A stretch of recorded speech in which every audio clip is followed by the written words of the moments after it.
And here we go. Week number 4, KCM 2024, Season 5. Getting started here with Radion.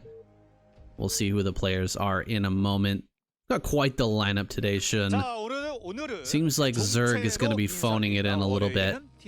Not quite bringing out the A squad. There it is. Saxory Gamo Zealot. Not who I was expecting, but there's a few B teamers in here. Tyson and Bishop stick out. Funny to see Speed and Sharp, though, is kind of like the leaders of Terran right now. Yeah. It's just, I guess, a sign of the times, right? Oh, absolutely. Yeah, these two guys are both extremely modern and aggressive and very, very fast, as their names might suggest.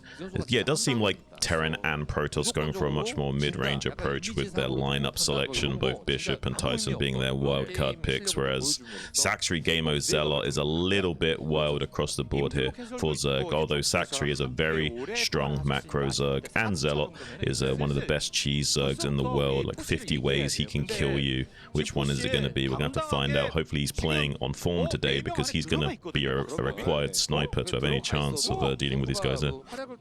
Zerg gets a little bit of an advantage here in that they don't have to play first. We've got Bishop versus Tyson, so the two B teamers. I love it when they throw out the two B teamers first. This is great for content, and we're not going to see Bishop get smacked down by Best or anything like that. We get to see kind of an even match to start things off. Yeah, I mean, this cross map, is very difficult to get across and actually do something with a strong FD push or what have you. So usually you won't see anything too crazy in this scenario, although if we did have a 12 Nexus, it's possible we would still see the boys being pulled here from Bishop. But no, looks like we're going to be seeing a very chilled out game. It looks like a bunker expand here from Bishop. Might not be the worst choice on this map. I kind of like this. They're going for the gases fast expand is a reasonable option, especially now that we've got cross map. Gonna take a long time to get any pressure on that bunker, and Radion is one of the most standard maps that we have right now in the pool. Everyone is super used to it. They all know how it's played. There's a huge center area in this map, though, and it can be difficult to push across for Terran if you want to go for the natural.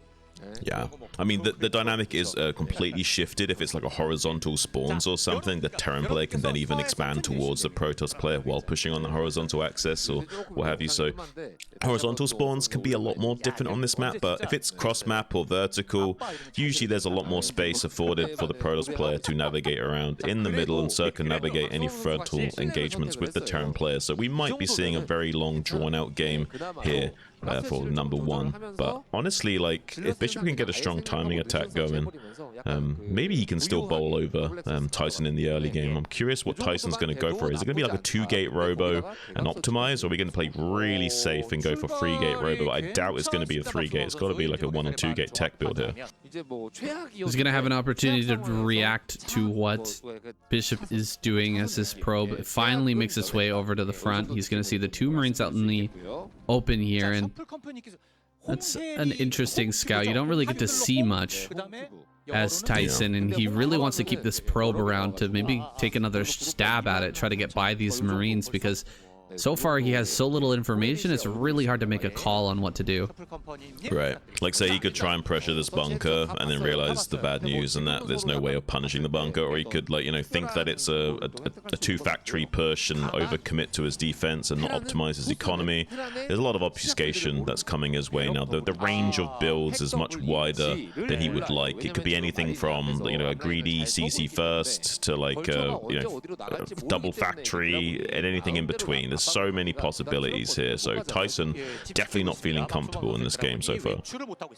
He's not even going to send his first Dragoon across the map. He's going to keep that back at home, just a sign of his feeling a little uncomfortable at this stage in the game, and it really does feel like Bishop has a bit of control from this position. He's going to be able to drop both his factories and with his opponent feeling a little bit nervous. He's going to drop 2 gateways and the robo. This is about as safe as it gets. Maybe you could go for a 3rd gateway if you really wanted to make sure that you had enough production to hold off anything, but 2 gateway observer, very safe stuff. And you know, this is a bit of greed from Bishop, so he's going to be feeling great about the position he's found himself in.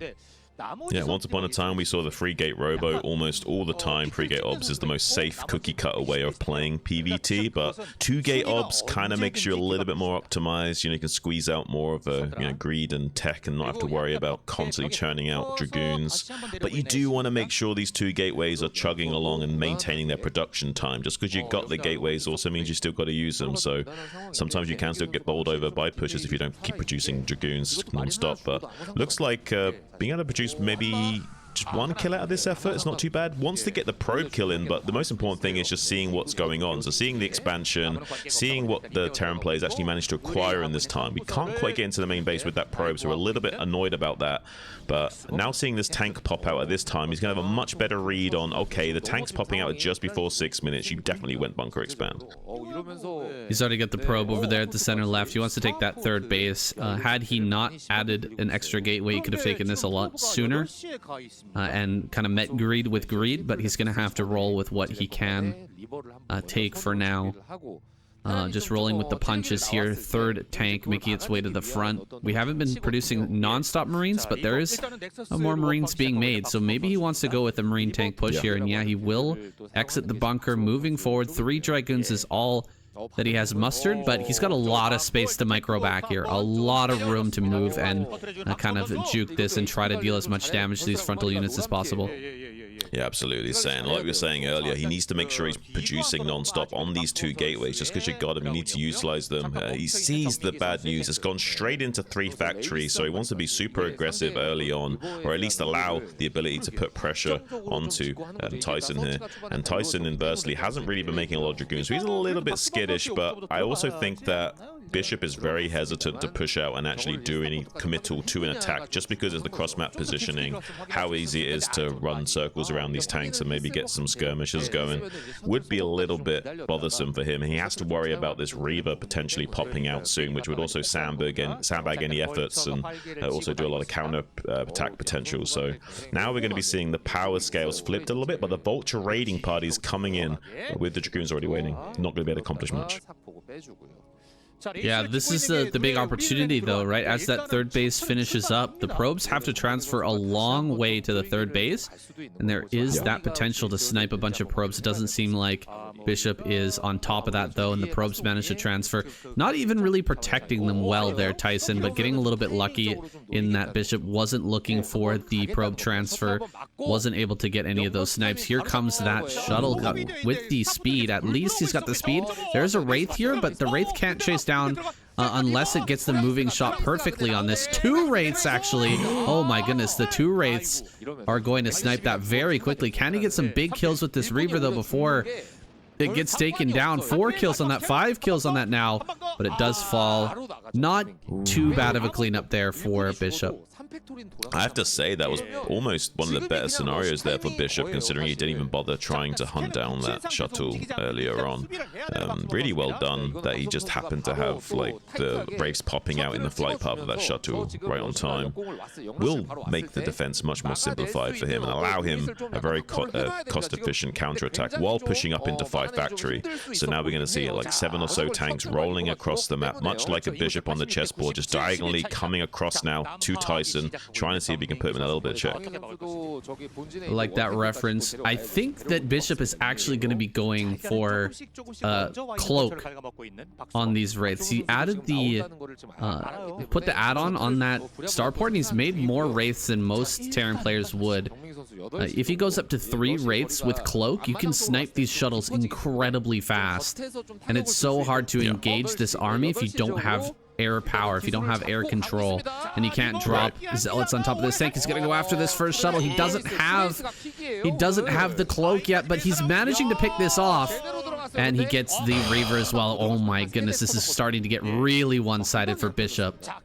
Yeah, these mines laid in the wake of the Terran advance is really sandbagging any efforts of Tyson coming back around and dealing with this. This is a really well executed push from Bishop. I mean, Tyson may finally clean this up, but the reality is he's done a lot of damage already. If he kills the Nexus, it's insane, but he's not necessarily looking for the Nexus kill. He just wants to force a bad trade here from Tyson, because if he can get more value out of these tanks before they die, this is going to be even better for him. And here comes the big push. Some of these Druids are already suffered up from the bridge, most of them going down. There's only 4 tanks left alive. He's getting on top of them now. We'll be able to start to clean these up, but with the 2 Rays pew-pewing with their burst lasers from the air, is actually making these trades go a little bit Terran-sided than I thought they would be. We'll be able to maybe just barely squeeze out the last kill on that tank, and does manage to do so, but now he might be able to save this Nexus. But like I say, Bishop's forcing a lot of cost-inefficient trades here from Tyson. This isn't an efficient cleanup by any stretch of the imagination for Tyson here. Currently, pretty much even on supply, even behind on supply right now. This is looking a little bit awkward for Protoss. Yeah, he didn't see the move out coming, and he had his Dragoons in an awkward position as the attack was coming in. This is some great play, though, by Bishop, getting in there with the double Wraith to snipe down the shuttle. He's got such a nice timing here to break this third, and even if this doesn't kill the third, like you said, it's just such a nice position to work with. Oh, great pickup there, not getting hit by the mine is really important. Looks like the Reaver may have went down. I'm not sure if he actually got the pickup on that. One more tank gonna go down here. 4 Dragoons managing to 2-shot that, and so he has cleaned up, but at what cost? Now just more tanks and vultures rallying forward, and he can barely hang on. Yeah, I mean, because he's been forcing trades this entire time, there's no way that Protoss will ever be able to get a positional advantage and actually do something to counteract this. He's forced into frontal engagements only, and as you can see, this is not going to work out well. Mine detonations like crazy, and the splash damage from the tanks will also be wrecking that. He can't even expand and take a new third base at 6 o'clock. There's mines laid in that path, and a vulture to shut down the probe, and a dropship coming in to do some vulture as this guy is playing out of his mind right now. Bishop is definitely thinking chess-like. Bishop is closing this one out slowly but surely. This Reaver shot is very, very good, and he'll get a decent trade against the few tanks that remain. But the growth of our Protoss player has been so badly stifled, and it's about to get hit once more. The natural being dropped. Bunch of vultures gonna go down here in the main. Bishop is just all over him, and as you can see, the Dragoons come back into the main base to clear this up. Another force is making its way over towards that third base to deal more damage to the probes and possibly pick off that Nexus as well. I mean, Tyson's losing a lot of his knockout power right now. So many probes are falling. He wasn't even mining in the main base, so even indirect damage to the economy by forcing the probes off the line is absolutely insane right now. Still currently behind in supply, trying to make up for it, trying to find some compensation with shuttle coming in now. Can he get a slowdown on this third base? Maybe some big connections in the main base as well. I don't know though. Bishop is just so on top of everything. All of his I's have been dotted, all of his T's have been crossed, and he's having none of it. 2 Goliaths in the main is a perfect number here to just shove this shuttle away, especially with that low HP. You're not going to be able to get in there and deal much damage. Bishop will eventually get that third base online, and the number of probes that have been killed is, it's almost impossible to imagine a comeback at this point. But Tyson is stable for the time being. Yeah, he can try to get another Nexus out. He can try to get that 4th going. He's been struggling to take it at 6 o'clock. He's going to eat some more probe damage over at the natural, but he does have forces nearby to start to deal with this. It's just every little poke and prod that's being done to him is adding fuel to the fire. It's making things that much worse. In an already very difficult game. He's going to snipe down a couple of these Templar as well. Wow, picking up the vultures, moving them into the main base, and then picking them up again and sending them back into the natural to kill some of these Templar. This guy's in his zone right now. I gotta say, Bishop is, I mean, he's gotta be in his flow state at this point, right? Oh, absolutely. I mean, even just forcing the Archon morph there is as good as killing the High Templar. There's no Storm utility available to Tyson in the immediate future. He's going to be feeling really uncomfortable now, and Bishop looking for that diagonal move yet again, coming across the board, and he scans, he sees the good news. Maybe there's not enough Protoss meat to this bone for him to have to worry about. He might better chill off, but he wants to be careful still. Doesn't want to allow the Protoss to do a good. Look at this big, beautiful mind connections, though. Going to be softening up and tenderizing the meat before his meal. And look at the way he's structuring his army movements. He's got the vultures and Goliaths like always in front screening, and the tanks always in back ready to siege up, so you don't have to worry about being caught out of position, constantly scanning. Look at that, he's going to intercept one of these shuttles, take him down to just one shot away from being taken out. Might not go down to his turret if the other one leads, but I don't think he wants to commit to it anymore. He's just way too much HP on these shuttles to go on the offensive. Feels like he's going to be forced into a head-on engage here in just a moment, and Bishop most likely going to be able to take that victory. Only 5 supply behind the Protoss. That's never a good sign for our Protoss player. He's just backing away, trying to do his best to pick off as many of the vultures in the front as he can before this engagement happens. Gonna heat up a few of these mines, but yeah, we're about to have that forced full-on frontal engagement, and it's even going to be cutting off this 4th base. Cannot reinforce that position. He is going to just dive forward now. This is a spot. This is check from Bishop. He's placed it on him. He really doesn't have an option other than dive forward here. He doesn't even get the shot off with the Scarab. The storm doesn't go off either. One storm from the moving army is going to be thrown down, but these storms are weak, and the tank number is so strong, Shun. This is just so impressive play from Bishop. Like, he keeps pinning pieces in a situation where he has to try and break out. He has to try and like make trades on the board to try and simplify the position, but simplifying the position only like makes the game easier for Bishop to win. Like, he's already ahead. He wants the position to be simplified. Now the probe could just be infinitely denied getting down to 6. Like, has to tap out. There's no way he can get a 4th online. This is just a masterclass in like TVP from Bishop here. Really impressive stuff. Okay, Bishop making me feel a little bit excited. He's kind of the B-teamer on this lineup, but maybe he can show us some really great games today. Saxry is his next opponent. Spawning over here in the top left. We are on Dominator, which is an interesting map in TVZ, don't you think, Shun? Yeah, the name Dominator was given to the pizza guy that cut the pizza. As you can see, it was done with a hammer, not an actual pizza cutter. They had to make a few budgetary cuts. They still cut your pizza for you, they just don't necessarily use the right tools. This is an interesting map for Mutalisk harassment. Can be very strong here, and so a lot of Terran players have moved over towards Valkyrie play to deal with that. Tank Valkyrie pushes are incredibly common on this map, and trying to take a normal 3rd and 4th base as the Zerg player tends not to work out very well. A lot of them are taking just random bases like top right on the map to just try and hold down some sort of extra gas and get themselves into a quick tech play and out of that sort of dangerous mid-game when tank Valkyrie can be so powerful. Well, we always see this problem on maps where, like, you know, gas expansions aren't the easiest to secure with, like, say, double ramp natural thirds or this kind of thing, and having to take these out of pocket, like, deep expansion bases right out on the map can sometimes be good. But even this, like, base in the top right pocket, there's so much ground, and there's still 2 areas of attack into that from the bridge and below. So, I mean, there's not really any obvious choices here for the Zerg player. And look at this proxy factory coming out from Bishop here, and Saxry sees, because of the Lucky Overlord scout, that there's not a CC behind this, so he should be able to start to put the pieces of the puzzle together that something's amiss, but he won't necessarily know that it's a proxy factory.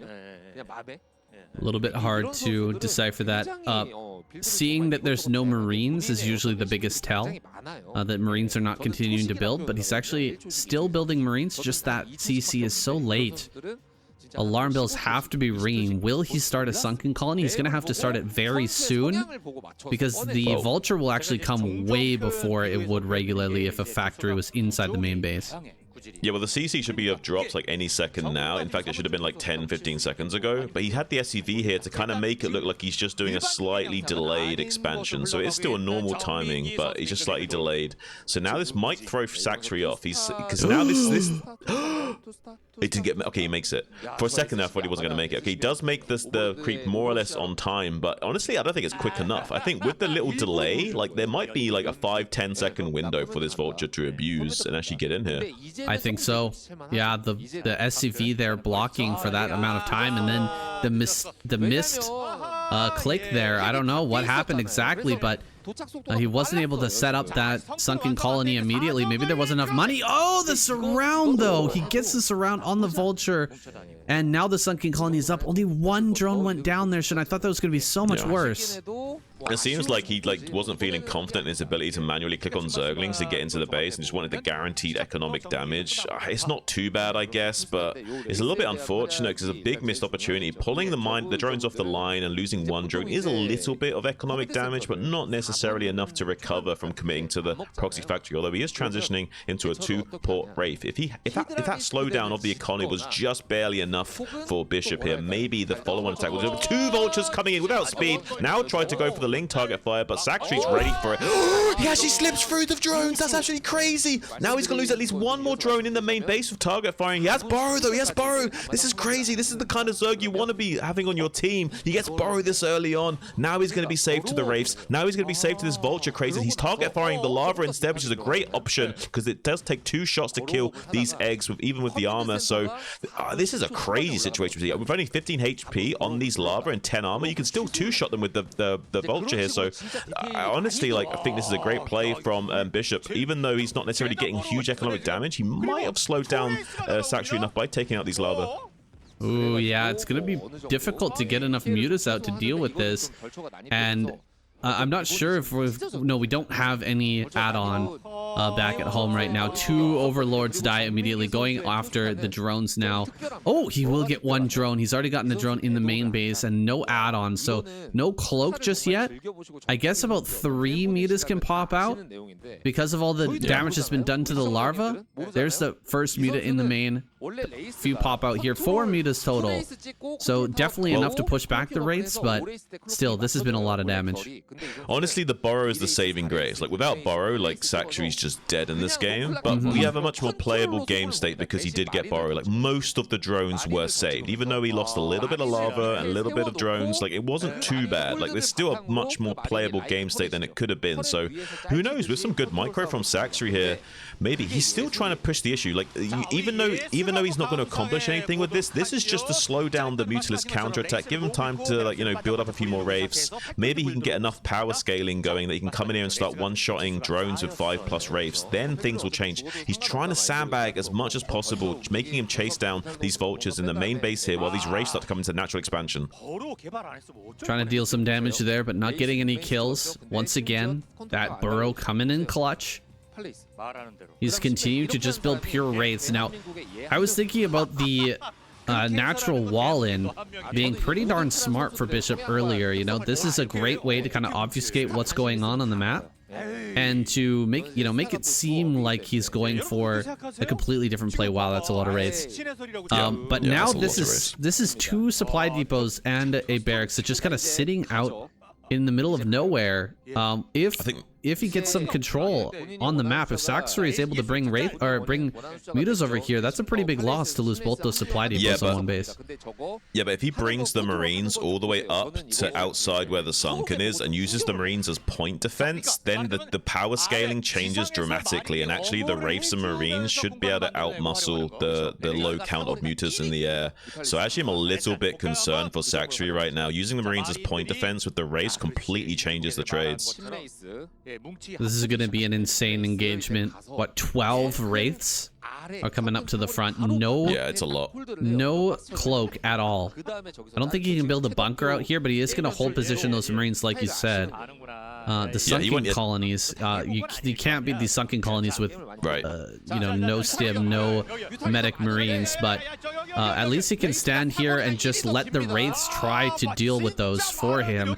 Coming in now with those Wraiths, but The trades have already been a little bit Saxory favored. I think he's going to be able to hold on to this, Shun. Well, he needs perfect Wraith Micro to make this work, and he hasn't really got that. I mean, Saxory's got way better Mutalist Micro than he's got Wraith Micro right now, and you can see the Marine's point defense doesn't quite help him enough, and he didn't really get in position and set this up nearly fast enough, and Saxory had way too much time to build up Mutas. GG's going to have to be called. Saxory with the well-executed threading of the needle, catching up, and finally being able to just deal with this pesky Terran. That was an annoying play, to say the least. Saxory, much better known for being a late-game powerhouse, a macro monster, but proving here that he can absolutely hang with the kind of crazy plays that Bishop is willing to pull out. The Burrow, like you said, an absolute game changer in this one. It's so shocking when players don't go for that, when they figure out that there's something weird going on. It's just such a good catch-all to help you survive those difficult early game situations, and it helped Saxory to hang on here, and it gives him that first win for Zerg. That's looking like a pretty weak lineup for Zerg, but they've already got a win on the board. Let's see what happens here. Game number 3. Bisu coming out to face off against Saxory. Shun, I remember a game from not too long ago. I believe it was Saxory versus Best on this map that went very, very long, and Saxory kind of fizzled out in that game, if I remember correctly. This is a tough map for a player who wants to go long and late game macro. Oh, absolutely. This is like someone like Saxory's kryptonite. You see even players like Queen struggle on it, so much less Saxory. Like, this is not like looking ideal for our Zerg player, and he does kind of need to carry the torch. We got Gamer and Zealot waiting in the wings. They're both capable players. Zealot in particular, he's a bit of a specialist, and a sniper player can take you out with a cheese that's very well executed. One of the best in the world, the best in the world at Hydra Guardian, all in against Terran. Really adept player. But that's not going to be enough to carry you all the way. You need someone like Saxory, a macro god, to kind of hold you down. But against Bisu on this map, it's going to be a tall order. He's hiding a drone in a natural expansion, wants to go for a 12 hatchery right away. This is a nice little economic boon for him. And because Bisu's gone for a gateway first, he won't be doing a cannon rush shenanigans to punish this, but he could fake it still. Yeah, I think it's pretty hard to fake when you're on a 2-player map. You can just see that the timing on that probe is a little bit too late. Seems like he's kind of faking out Saxory here a bit more than I expected, but he should be figuring this out by now, that like, oh, you're not really going for this. This is some sort of silliness. I mean, the reality is that, like, yes, the probe timing is a gateway timing, but that could have been an obfuscation to trick Saxory into making him think it's not cannon rush. So he has this drone still just like gunning this probe down, because, you know, Bisu could have been mind gaming him into deliberately delaying his probe scout, even though it is a forge first. So it has to still respect it just in case. He's gonna respect that. My goodness, drone almost going down. Almost going down at that third base. He's gonna go ahead and try to take this, but a Zealot is on the way. Oh, and the pylon goes down as well. This is a great move, because he's gonna have to decide between either sending the Zerglings over towards his third. Oh, he takes the hatchery. You have to. All right. You have to. Lava is more important at this stage in the game. When you know you're against gateway first, you can't afford to like have any slowdown on your production, so it just makes sense to throw down the hatchery and get your lava going as soon as possible, because you need a higher count of lings to deal with the gateway first, and you don't want to be slowed down in your drone manufacturing, so it makes sense just get the lava going. Definitely going to be worthwhile for Bisu, though, just spending 70 or what, 25 minerals to force the hatchery out of position. That is really going to be annoying for Saxory later on. One of the hardest things is trying to place a hatchery in between drones trying to mine from that area.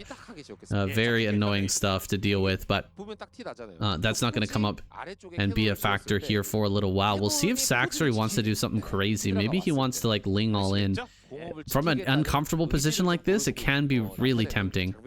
Right, and that will even more will be able to make sense of why he took this hatchery here like this, if he just wants to utilize it for lava to end the game.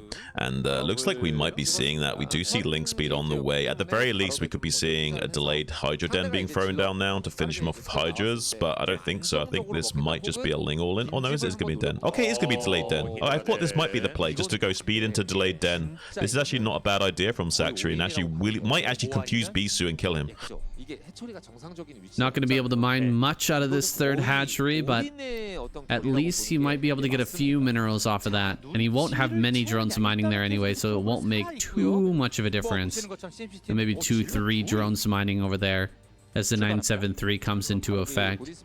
Saxury starting his upgrades and getting his Hydralisk production started here soon, while Bisu has yet to throw down his Stargate. Has he kind of sniffed this out? No, Stargate on the way.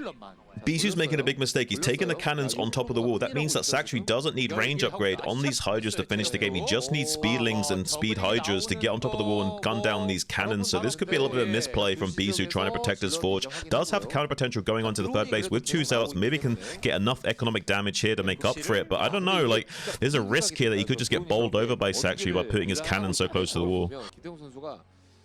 This is great. Having the zealots over here allows him to see what's popping out. I don't think he could see that Hydra, though.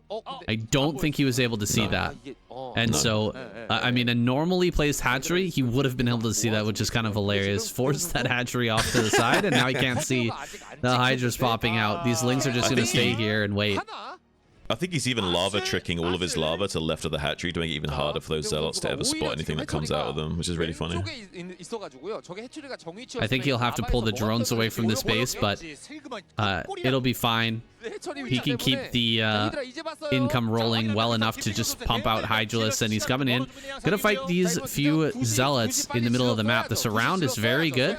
Oh, pull the drones. Come on, Saxury. We know that he's gonna move those zealots. No point in leaving the drones at that third base, but he's gonna come in now with these Lings and Hydras, and I think we might just see a Saxury victory. It's gonna be close, though. I think so. He just needs to get the Hydras on top of the wall so he can gun down the cannon, but the Ling's doing a great job of buffering against the Zealot. Does get a bit of a probe drill, but he gets the target fire on the cannon. The cannon goes down. The rest of the cannons are warping in, but so many probes are falling so quickly. Ling's getting on wraparound on those top 2 cannons, easily target firing those down while the Hydras take care of the southern threshold of cannons warping in. This is beautiful target firing from Saxury. Very well executed Ling Hydra bust here. Bisu has to tap out. The Zerg squad's doing it, saying with an absolute off-meta squad, they are somehow doing the impossible. Saxury leading the charge right now. Who's it going to be? Is it going to be Sharp or Speed to try and slow this down and kind of turn this into more of a tug-of-war? Because right now, Zerg is unstoppable. Wow, going into game number 3, I never would have expected Bisu to get taken out by Saxury. Big upset there. Saxury moves on now to face off against Sharp. How crazy would it be if he beat Sharp as well? This Sharp is just so strong right now in 2024. It's insane. I mean, he really did put in the work for the last SSL run, and it definitely showed. This guy is an absolute monster. You even got to see him at LAN, kind of like, you know, in all of his glory. This guy is an absolute monster, a machine of a Terran player, and very modern, which is the craziest thing. I don't want to overshadow this moment, but there is... Nada has been playing again. I don't know if you heard about this, Sam. No, I haven't.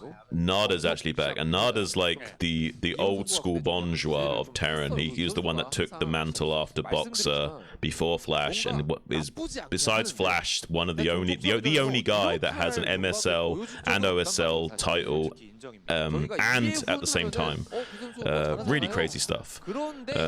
So he's like a legitimate Bonjour, and a complete opposite to Flash. Flash is like the hard-working guy that puts in 14 hours a day, whereas Nada's the guy that, you know, doesn't even practice and somehow still manages to win tournaments back in the day. Like, there was a time where his father passed away and he was just drinking and like not even playing the game, and everyone was really worried about him. He put out a forum post saying, "I'm going to dedicate this next title win to my father," and turned his act around, showed up to tournament and just absolutely smashed everyone. like completely dominated. Like this guy is like a complete legend. So I'm hoping we maybe would see Nada back here in KCM one day. Would be amazing. But for now, we've got these really great modern players like Sharp who have such a different approach to the game and can abuse their high micro ability using vultures to get one up on their opponents and what have you.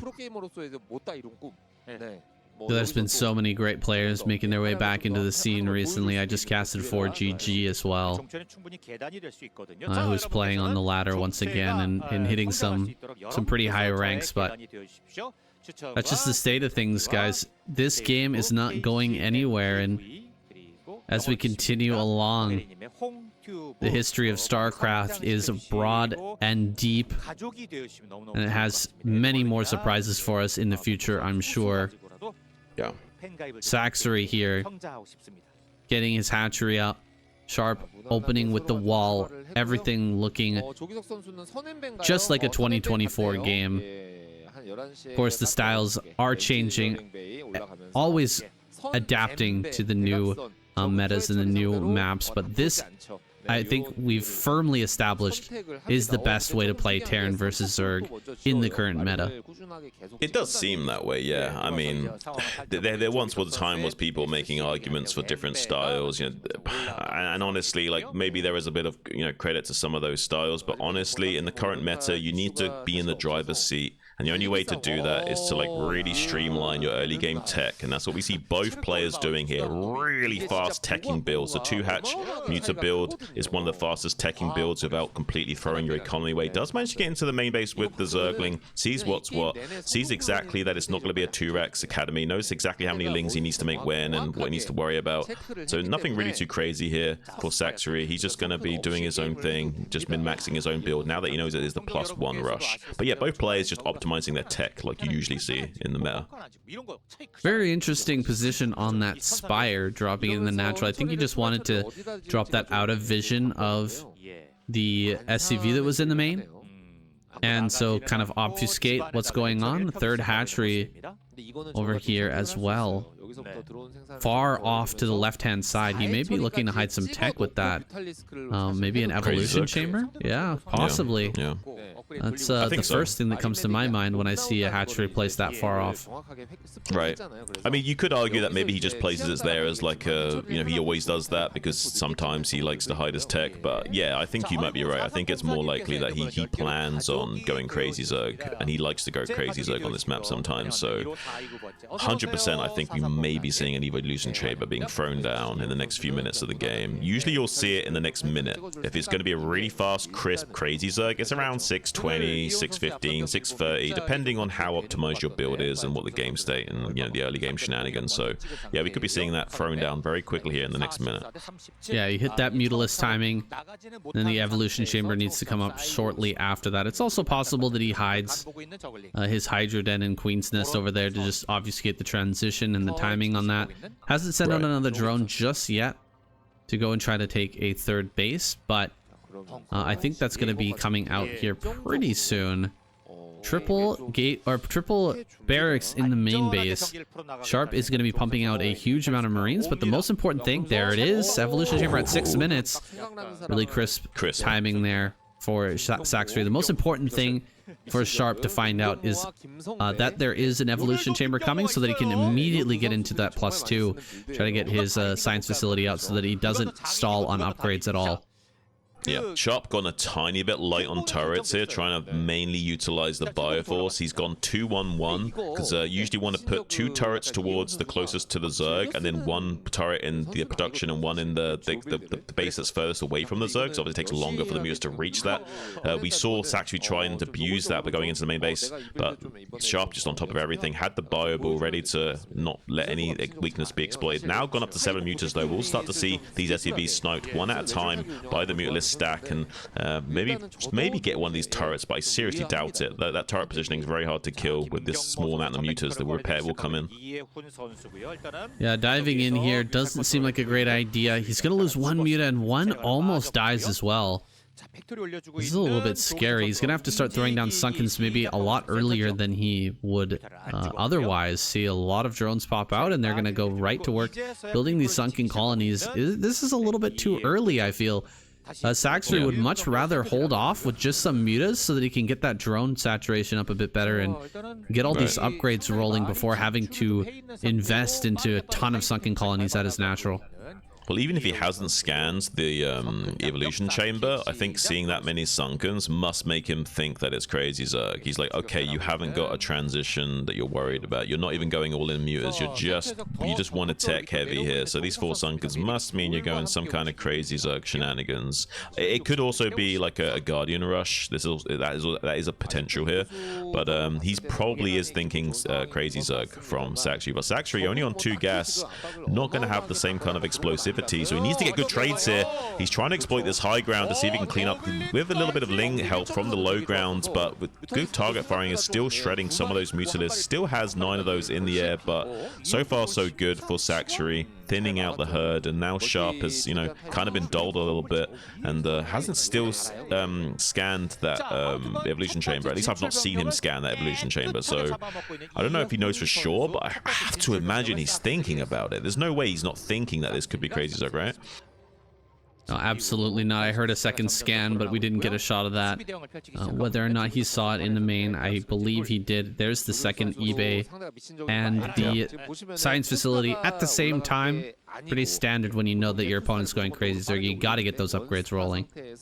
Right, there is like a crazy Terran style where you go like very low barracks count and just try and get straight into that science facility tech right away, but usually a little bit too flimsy to go for that. So you see Terran still utilizing 3-4 racks, trying to put on some pressure, trying to get some map control against the Mutalisk threat, and then transition into a more standard style. But that might not be fast enough in a lot of cases. Sometimes the Zergs can really run away with the game and start expanding in opposite corners of the map and getting more gases online, and suddenly there's just too many cows for you to milk. And what can you do? The 6-minute evolution chamber is going to have some downstream consequences here as the upgrades are starting to finish up. +1 is already done, and I don't think that the science facility is up just yet. Might be just finishing up now, which means that the +2 will be started. We don't unfortunately have any information. We can't tell how far along those upgrades are because this is a live recording of the game, but he is going to be very, very close to even on upgrades with the Zerg player, and that's never a good sign. Yeah, but basically, I think one's not researching, one is the other, or the other is, so I'm not sure if he's got it on the way or not. Yeah. Oh, he's losing quite a lot of mutas. Oh, he has to be very careful here. I mean, Saxry, like, he wants to maintain this mutas just a little bit longer. You don't necessarily want to let these mutas die because these are great anti-drop defense. Even though you can't use them once the radiate becomes relevant, you can still utilize these mutas to, like, you know, kill any dropship shenanigans and what have you. So keeping these alive is great. So be careful not to use it free. He is still getting value with them in the main base, and honestly, like, the fact that he's Sharp is so good at killing these mutas on the exit vectors. He always slides out with his marines to wrap around his own base to catch the mutas on the retreat. He does it so much. He's one of the best in the business at doing it, and almost caught the entire clump of mutas there. Now he has got so much anti-drop defense. Now there's a gambit potential for Sharp maybe in the future. Has got this Nidus Canal being linked to the top right gas expansion, but like we say, with the mutas dying, now the drop potential is also real. Drop potential is real, and Sunkens are starting to come up in this top right hand corner, and Nidus will be added as well, but this is the timing where the Crazy Zerg player is weakest, right before Carapace and chitinous plating is finishing. There's an opportunity to dive in and just win this game. 4 sunken colonies over here at the third base. That gas is beginning to mine. Very important that he gets that gas really rolling. He's hiding the ultras on the other side of the Nidus. They can pop through as he comes in to attack those sunken colonies, but right now he's catching a bunch of overlords over here and looking for more value for these early units while waiting for those extra upgrades to finish. I mean, that's really annoying for Saxry. It's not the end of the world, but like, that's just one more thing you have to worry about as Saxry, that you got to remake those overlords. There's so much wasted lava and minerals, and like each lava could have been an ultralisk or a drone. It's so frustrating. at this stage in the game, but he will be able to stabilize. He already has a few cows out with 3-1 upgrades, no less. And with that +1 attack, it gives you a +2 to your Kaiser Blades, and that means you can still two-shot Marines even with 2 armor. So he will chomp through this Terran army relatively cleanly, even though he hasn't got a high count of those cows, but probably won't be able to find a good trade or engagement for quite some time. Looks like just +1 weapons being taken. I think, yeah, Sharp's trying to optimize. He knows that the +2 armor won't really help him out too much because of the Kaiser Blades upgrade, so just wants to get that +3 weapons upgrade as quick as possible and kills his hatchery in the bottom left while the rest of his army is out on the map. This is exactly what you want to do against Crazy Zerg. You don't need to commit your whole army to accomplishing goals always, especially early on when the Zerg player is weakest, when he hasn't got all of his upgrades going. That's a lot of Ultralists now. The number is growing and growing, and the +2 Carapace will finish up shortly. A lot of Sunkens here at the natural, though. It doesn't seem like Sharp's ready to engage in there. Is he going to just start expanding like crazy and getting himself into the late game where potentially... Wait, can he actually hit this? No way. Yeah, of course not. That's silly. That would just be ridiculous. There is, like, on some maps, I guess, that there might be like a dent in the where you can get the Marine a little bit in between the terrain, but when it's this tile set, you can't do that. Like, they're just too square. You can't actually get in there. Right. That would have been a heartbreaker, honestly, for Zergs everywhere, had he been able to get in there and just kill that. Oh, what a anticlimactic finish. But instead, we're gonna have this battle occur here pretty soon. All the Ultras are gonna get caught. This means that a bunch of these are gonna get hit by Irradiates. There's the Scourge on the way up here, but we're gonna get 2 Irradiates for each vessel. And I guess the rest of these are going to get taken out in the end, but man, that really does hurt. All of these Ultras are going to be badly softened up. Yeah, that's painful. I mean, you can, like, split the Ultras off, put them on hold positions so they don't kill each other, and they will live with about 100 or so HP. It's not the end of the world, but honestly, it really hurts. Like, that's the biggest strength to your army, is how much meat there is to these Ultralisks, and softening them up like that might just spell disaster. If you get a massive bio cluster going, and you gun down these Ultras one at a time, suddenly they lose all of their potency, and yeah, I mean, this is looking really dire for Sanctuary. He's killing his own Sunken as well, so he even has less count to defend with. He can even dematrix one of these Marines if he wanted to, if there was a massive wall of Sunkens, but this is looking, this is crazy from Sharp. I think he's done it. He's gonna dematrix the Marine and go. Matrix on that Marine. That's so many Marines. A lot of Ultras are going to come from behind. A lot of Scourge pop out as well. Going to dive on top of these sunken, or of these science vessels. The Ultras from behind, they're not ready to engage just yet. Finally going to go to work on these Marines, but that is so much bio. The wall of bio just standing in the way of the Ultras as they try to push in. He's done it. Good God, making this play look absolutely silly. Sharp, overwhelming firepower, ripping those Ultras to shreds. Wow, speechless stuff, saying he's just so good at what he does. Like, it's so hard to deal with Crazy Zerg, and he makes it look easy. Usually it's like a 12-13 minute 2-1 timing that does the job. No, he does it all the way, like, more late game. Like, really impressive stuff here from Sharp. He's going to be going up against Best next, and that's going to be a really exciting PvT. I'm so excited. Bit of an anticlimactic finisher for that last one. Saxory building up the entire game, that Ultralist force, and then it just breaks against the wall of bio like waves on a cliff face. Absolutely destroyed that entire army. I think we're gonna have a pretty explosive game though here. Best versus Sharp. This is never a standard or a straightforward game between these two players. No, not at all here. And on Deja Vu, I mean, we have this mineral only in the center. You can take, it's kind of a little bit like Retro. You got this like big round ring of a center, a bit of mineral expansion there, and 12 bases located around the map. Not quite the same as Retro without the high ground 12, 6, 3, and 9 to worry about, but similar layout nonetheless. And yeah, we might have to see Terran without any easy access to a fourth here. You kind of sometimes have to just take the center of the board and push from there, and with cross map no less. This is going to be a little bit of a tricky one for Sharp to navigate maybe. He's going to have to think about how he wants to develop with his expansions as the phases of the game shift, but getting into the 4th base here as Terran is not easy. No, absolutely not. Even taking the 3rd base is tough as Terran. There's so much space between the two. And there's that high ground right out in front of your natural. A lot of players prefer to do 2-base timings where they come out and take away the Protoss high ground because it's such a powerful position to hold and so difficult to break. Allowing the Protoss to just take over your high ground is, to some players, a little bit untenable, I think. Yeah, I think so. This is a great map for Best to abuse and get some shenanigans going. We may even have to see some kind of 5 factory out of Sharp to navigate this. Just some kind of Mihu style build where we're going much more unit dense so that we have enough to take our 3rd a little bit more east and expand with some grace here, because Best is going to be wanting to bowl us over at any point in the game, so we have to be ready for it. And I think the only way to do that is by maybe some kind of 5 factory play here from Sharp, even if he doesn't push with it, just uses it to expand.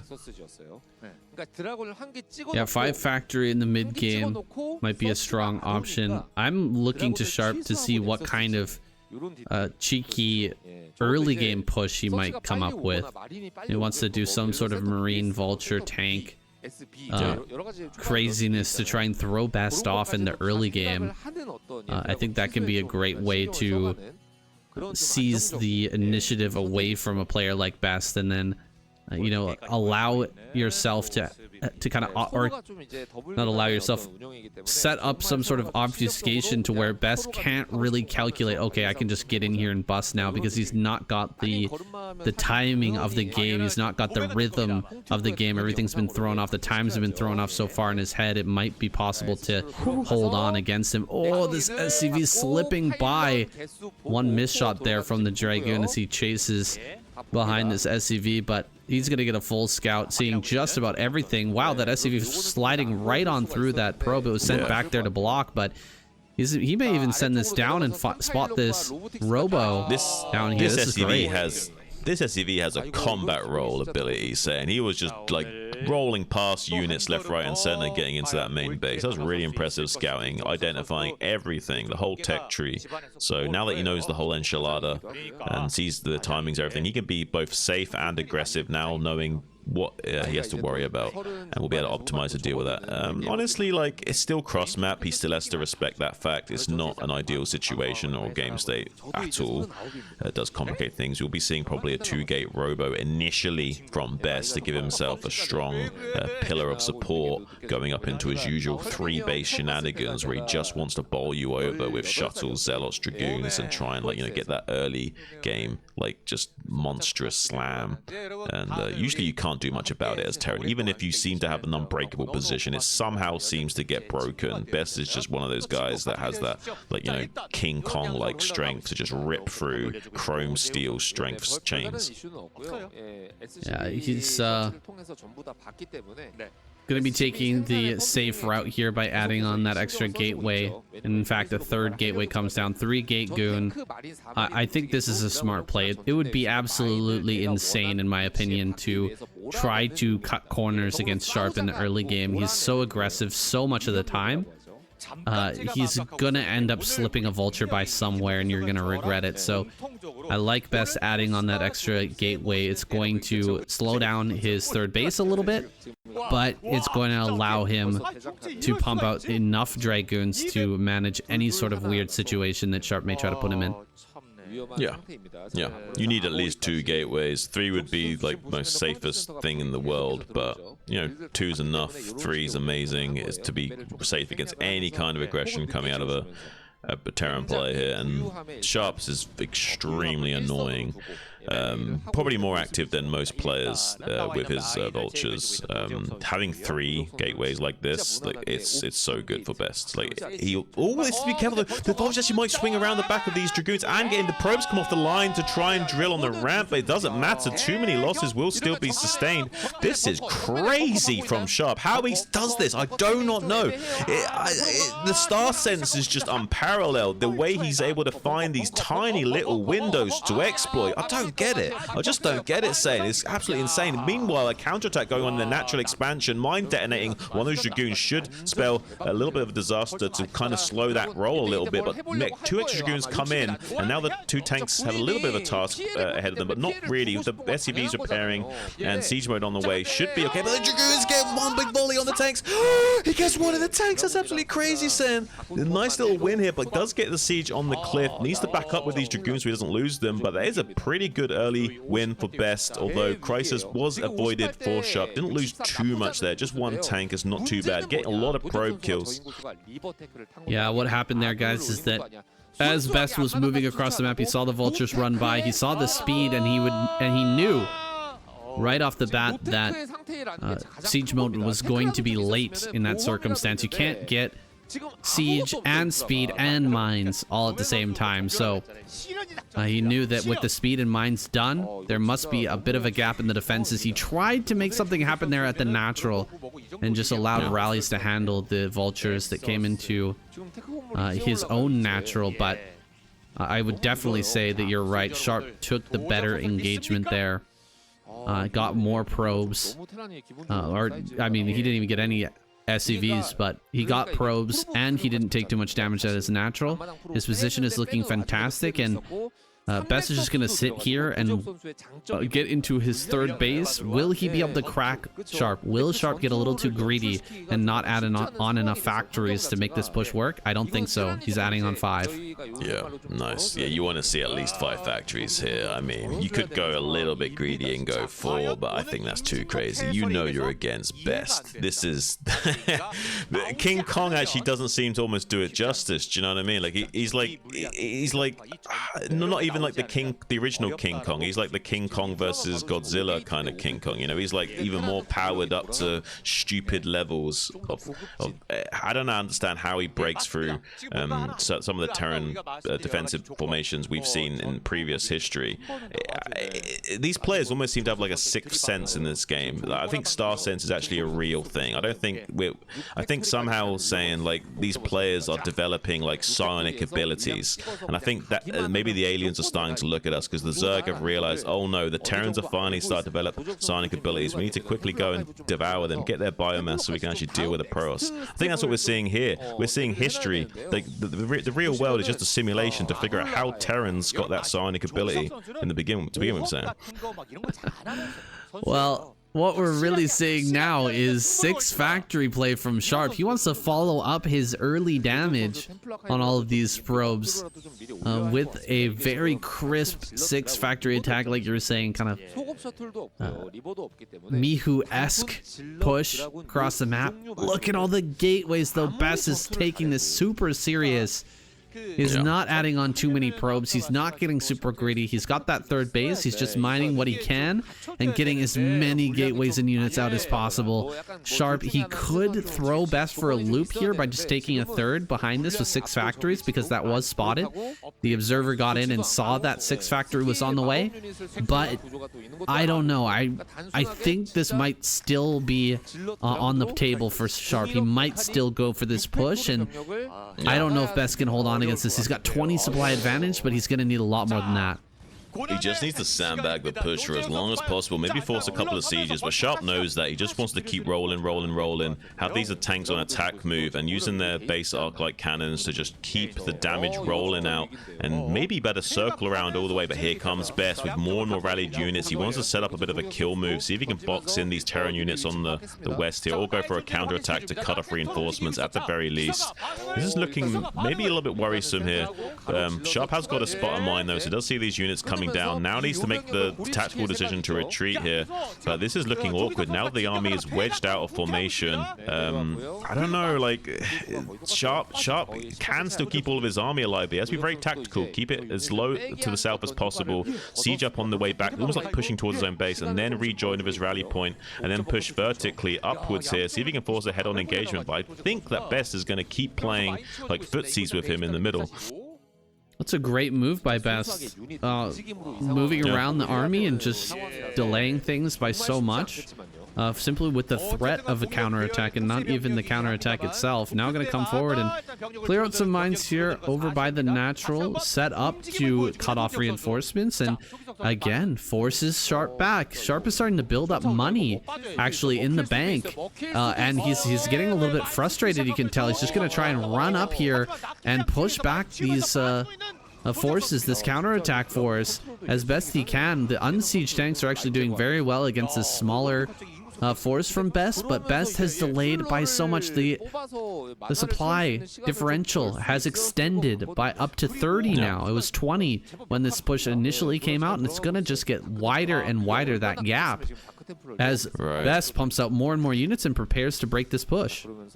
I mean, he's trying to get up to 7 factories and get a third online, but Best will want to attack right when he's trying to set all this up. So now Sharp is going to be thinking more defensively. I need to get this third base online. I'm about to start to become mined out in a few minutes here. I need to get this base.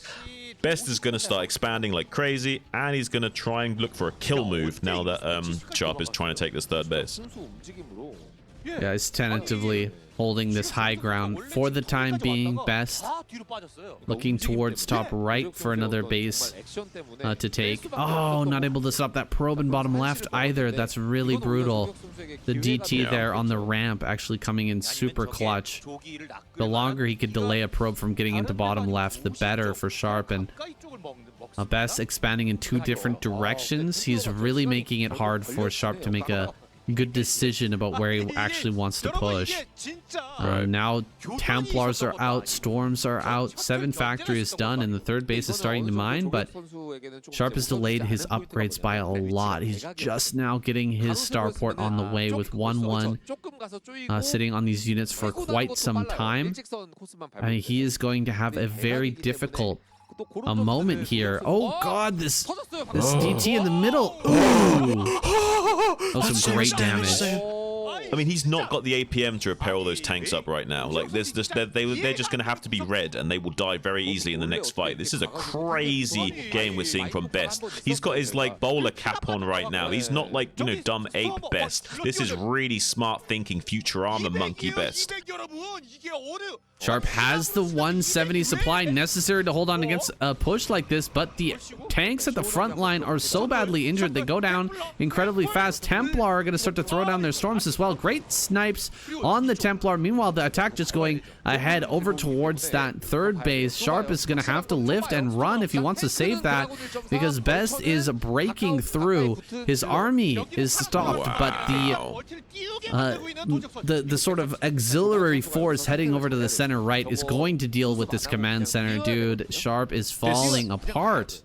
This is not usually how you play StarCraft as well. Like, usually you want the army to engage together, but he's like using half of his force to like pin down Sharp while the other half goes and like just rips out one of his arms. And now he's going to try and beat Sharp to death with his own arm, it looks like, slowly but surely. I mean, Sharp still is like standing on his 2 feet right now, but for not much longer. These 2 bases will start to become mined out in the next few minutes, and Best is just like pulling him apart tactfully.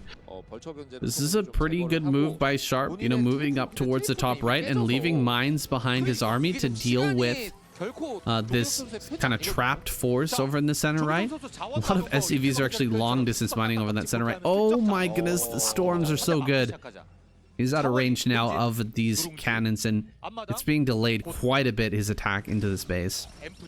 Yeah, I mean, Sharp has a lot of potency left in his army, but I think this is going to change very rapidly. Like, unless he gets the ball rolling right here, right now, there's no way of him coming back in this game. He's going to get outscaled by Best. Now that Best has still got his 4 bases line, he's not killing this Nexus in the top right. It's still mining, even though he's putting on pressure, and Best might not be able to actually... Oh, he lands them!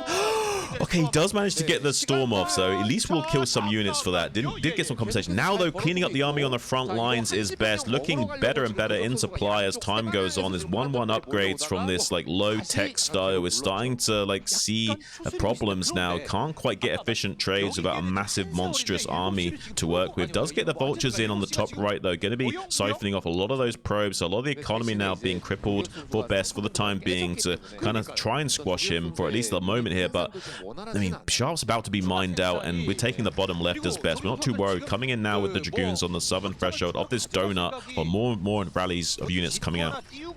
More rallies coming up for Sharp to deal with this push. He's got a lot of siege tanks on that low ground, and he's clearing out quite a big part of that army. Yeah, you're completely right. This third base not being down yet, not being rebuilt, is hurting Sharp a lot. He is having a huge struggle of trying to continue to produce as his economy runs dry. He really needs to push over to the center right and reestablish this base before those mineral patches are completely extinct. So close to it, that extinction event, and Sharp's gonna get this base online just in time to keep this game going. But Best is continuing to expand, and he's got a base down in the bottom left now.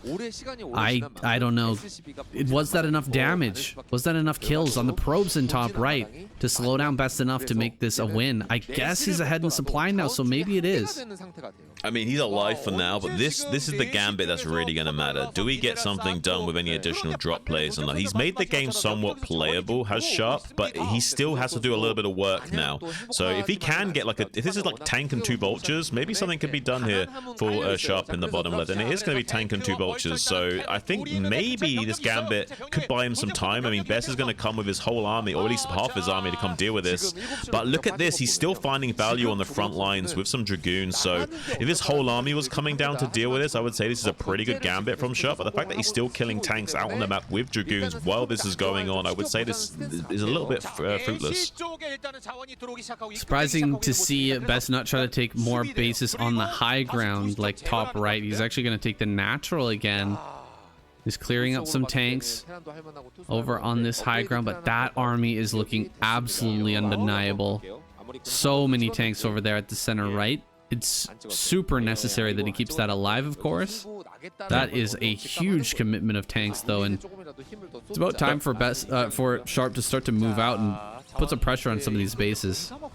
But Best isn't really concerned about the third base. Best just doesn't want him to take a fourth, because he knows that he'll be relegated to just 1 base worth of economy with that third base now that he has been mined out in his main and natural soon. So we'll be forced to take this middle base as his fourth in a moment here, and that's not ideal. It will allow Best to really open up the position and start to get even more cost-efficient trades. So we can't see these tanks just get full advantage of these like siege positions. He'll have to come out onto the map and try and secure a fourth soon, and that's what Best is waiting for. He knows he needs this other base set up. He can't just keep going on 1 base versus what Best is doing here.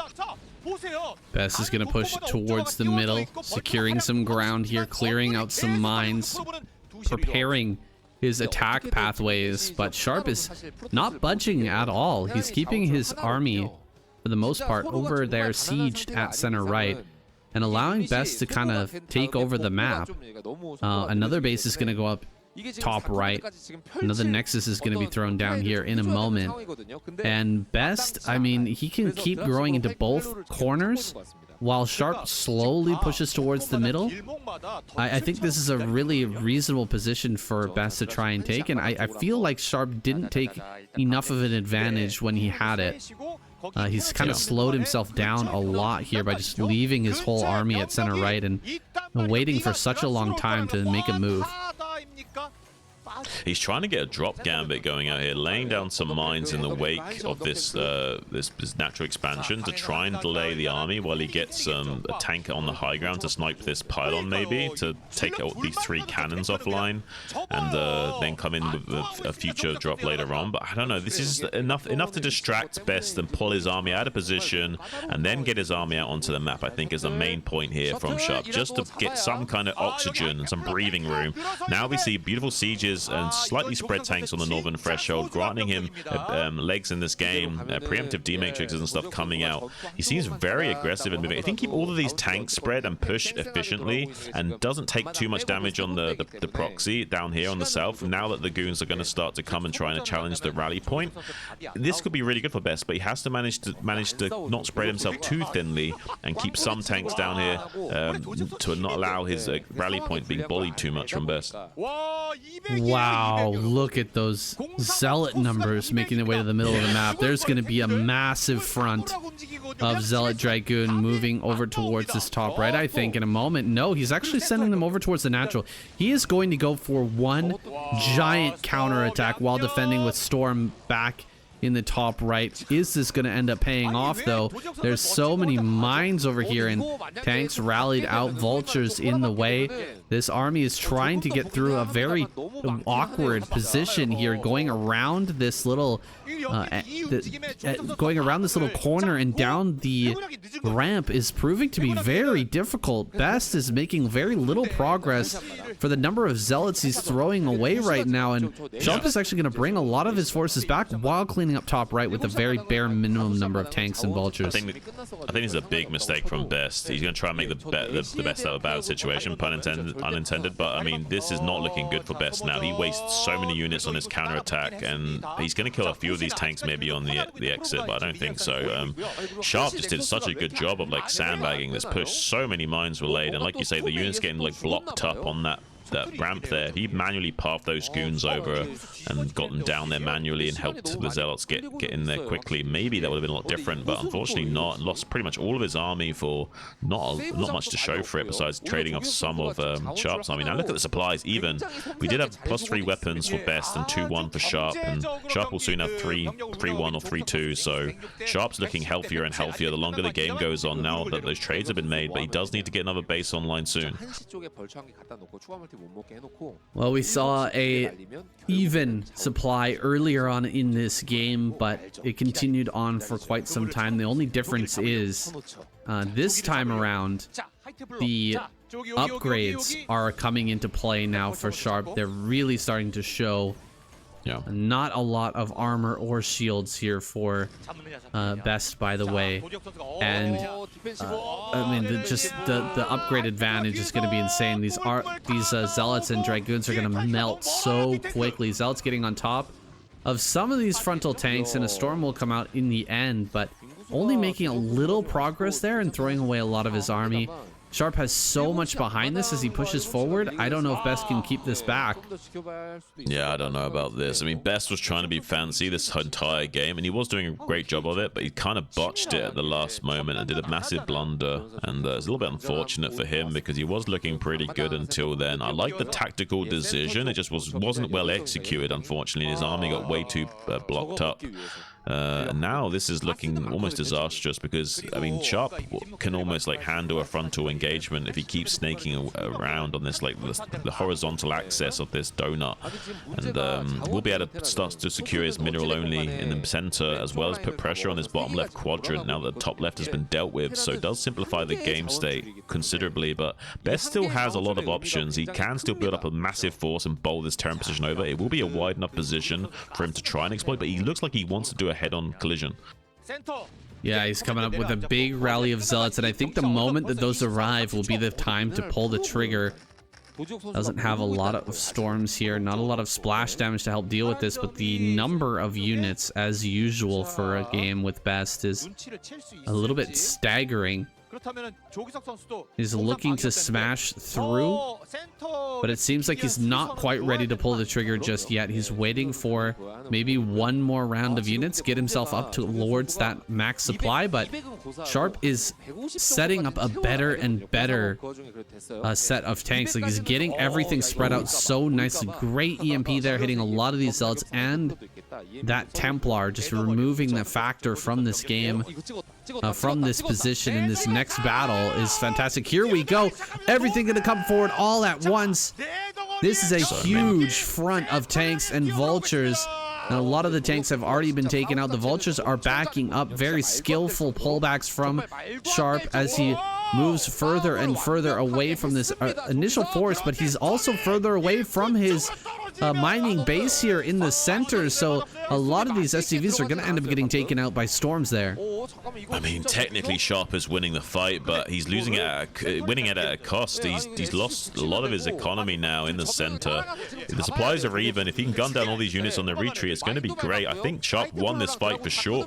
It's just a matter of that he took a little bit of damage as well, so if Best can keep the pressure on and keep him pinned back, maybe this won't be ideal for Sharp, even though he technically won the fight. So Best Best is like seeing an opportunity to try and exploit. Won't be able to keep the pressure on for too much longer. There's not enough mines to drag and these sorts of things, so we'll have to wait for more and more units. And now Sharp is starting to push the issue. I would say that Sharp is, even though the supplies are even, he lost so many SUVs that must mean that Sharp has way more army than Best does right now. That's a likely scenario. Sharp pushing up towards the top left would actually be insane. There's no gateways down bottom left to deal with or to try and surround that army, but instead he pushes down towards bottom left. A little bit of an interesting choice. Vulture's gonna come up, try to intercept these zealots. Some big storms come down, kind of whiffing though on a lot of those tanks. However, zealots are gonna get down here on top of this. Another good storm, dealing some damage to these tanks, but Sharp is actually clearing out everything. The Dragoons are starting to really fall, and this base is gonna end up going down. SCVs are mining once again in the middle, and Best is running out of options. It's 67 supply. Apparently it doesn't matter how big of a monkey you are. Sharp has got bigger, or at least sharper, teeth in this instance, and has been able to cut through the thick pelt of Best, at least thus far. Still taking some SCV losses in the center, quickly trying to respond to that with some vultures, but I don't know, like, maybe pulling this position apart will be enough. He's actually now killed the tank. I only had 1 HP with the D-Matrix, so we'll still die to that Zealot before having to chew through the entirety of that D-Matrix. So yeah, it's a little bit unfortunate for Sharp that he's starting to get pulled apart a tiny bit here by Best, despite almost closing out the game. He's so close to winning, but Best is doing a few moves to being annoying here. But I think Sharp has still got it. He just needs to execute. What is there in bottom left? Do we have any cannons on that high ground, or I don't think that so. There's a gateway. There might be one potentially. There's one gateway, but there's so little on the high ground to help deal with the vulture run by potential.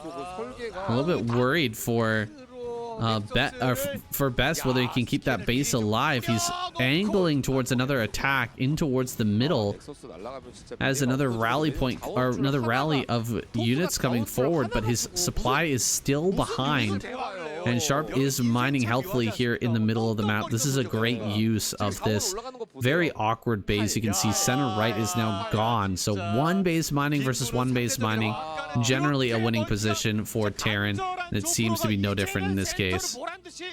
Yeah, I mean, there is going to be a last hurrah though from Best coming in the center board. Can he get a pincer maneuver going? Zealots trying to get some good mine drags. There's 3 tanks that are pretty entrenched. DT tries to get the target fire on one of those. Dragoon finishes the job. Now Storm's coming out, clearing out the rest of the tanks.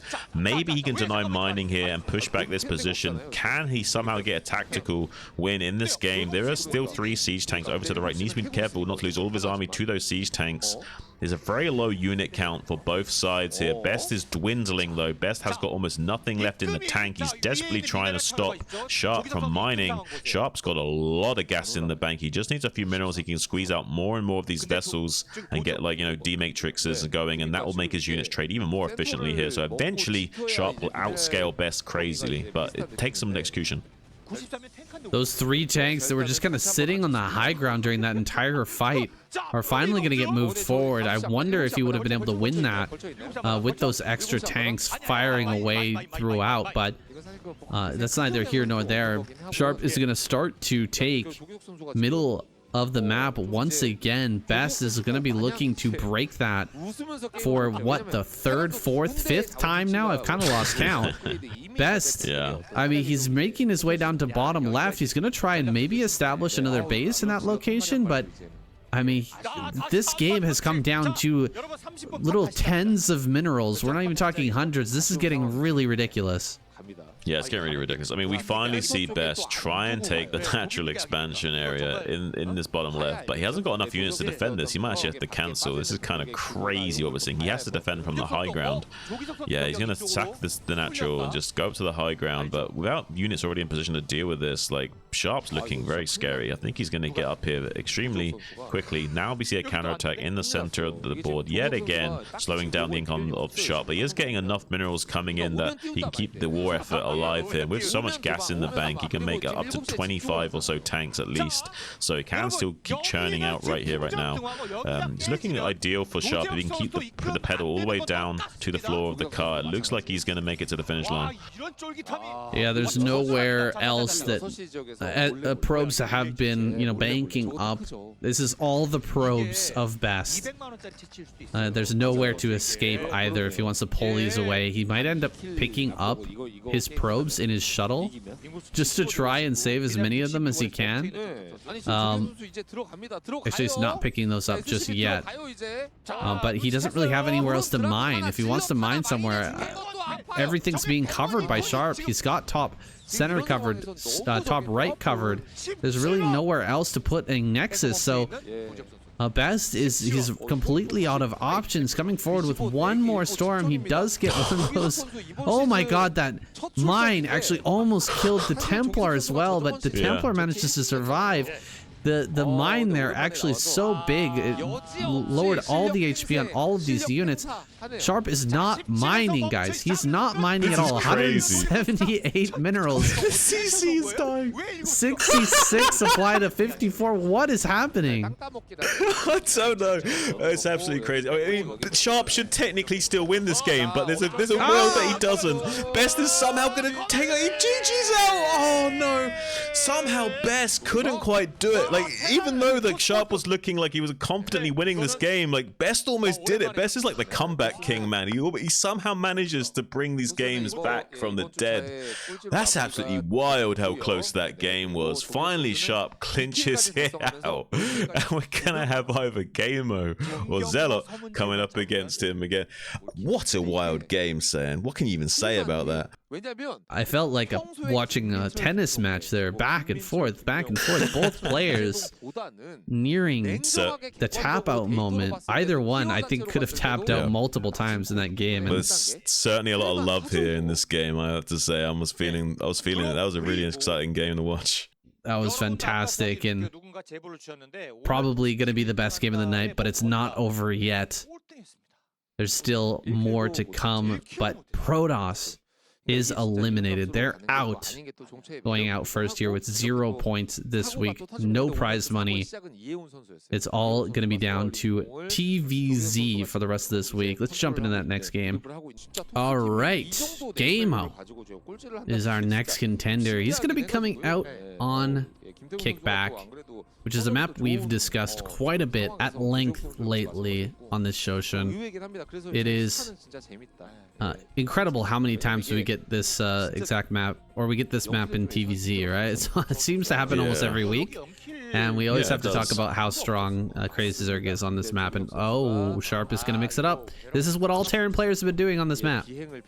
Yeah, I mean, they're saying, hey, the Crazy Zerg's too strong. We got to go 8-Rex. We got to do something to, like, you know, even out the power imbalance on this map. It's a little bit too much of a tough mountain to climb sometimes, and does seem like forward 8-Rex is going to be the answer here from Sharp. It's quite far away as well, so if it was a pull first build from Gamo, if he could somehow dig deep into his bag of Star Sense and pull out an early pull, which he won't, he'll be doing a nice little standard 12 hatch, so unfortunately won't be able to see any early pull from him. But if it was somehow an early pull, maybe this would be hard for Sharp to hold, because it's quite a long way to float back that Rex to your wall and when it's this far out. So he wants to really commit to this aggressive 8-Rex. It's not that far across the map, though. This is kind of like a mid-range 8-Rex, middle of the road here. It is going to be rallying forward quite quickly, but not nearly as quickly as center racks, or you know, racks right next to the base, of course. Center racks would be more common, though. Sharp gonna start to send these Marines out here shortly. He's gonna follow up with a factory, try to get a vulture out to deal with the inevitable lings that are going to be popping out from Gamo. But I'm a bit curious how 8-Rex works on this map, because you really can't build a bunker anywhere useful, right? Yeah, the creep spreads out so far, then there's no spot. Like, what is this bunker gonna do exactly? I'm a little bit wondering about that. I mean, it's point defense. It makes it hard. I don't know. It's not ideal though. Like, if anything, it just gives him a point defense to fight back to, or at least pressure and make the drones want to come off the line to force some kind of trade. Does get a pretty good surround on one of those Marines, but loses 2 drones already so far. Kills one of those Marines, but with the 2 drones lost, Sharp's already kind of done the minimal damage he needs to. He just needs to maybe try and secure a little bit more. Like a singular drone kill from now on will be a victory for Sharp going forward. So he's feeling pretty good about this, and now can resume building this bunker.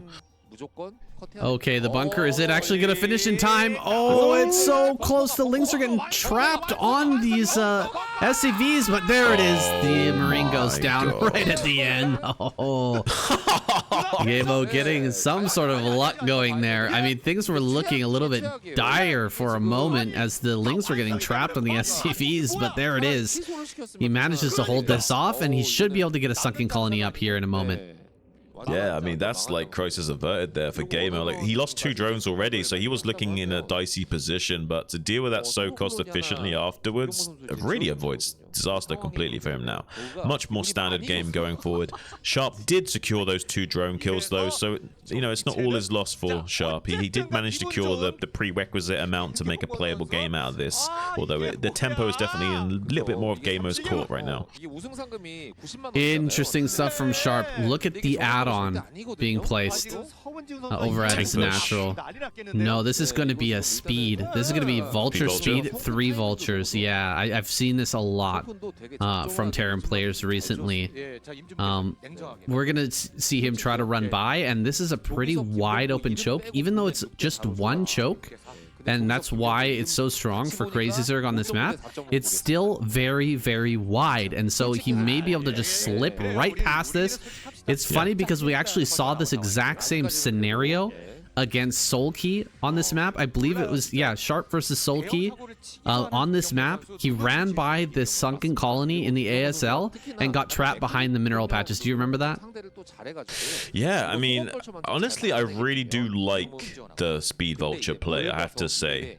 Like, it's so hard to deal with as a Zerg, even if you've got everything set up. Even if you got the Lynx to block, the sunken set up, you kind of need extra. You kind of need, like, either extra drones to block or more buildings to block, like say a Den or an Evo, like, and you can't really afford to like min-max like that right now. You don't want to have to block with additional buildings and drones, so usually it's just 4 Lings and a sunken versus like 3 or 4 speed vultures, and usually the vultures win out, especially with target firing. Although look at this Overlord seeing the bad news, sorry, and now will be slightly more prepared for it, but doesn't get the good block either way, and the vultures are now into the main base despite scouting them coming in there. And yeah, 3 vultures can easily one-shot these drones, so this is a worrisome thing indeed. He's gonna get so much damage to Gamo. Sharp is on fire right now.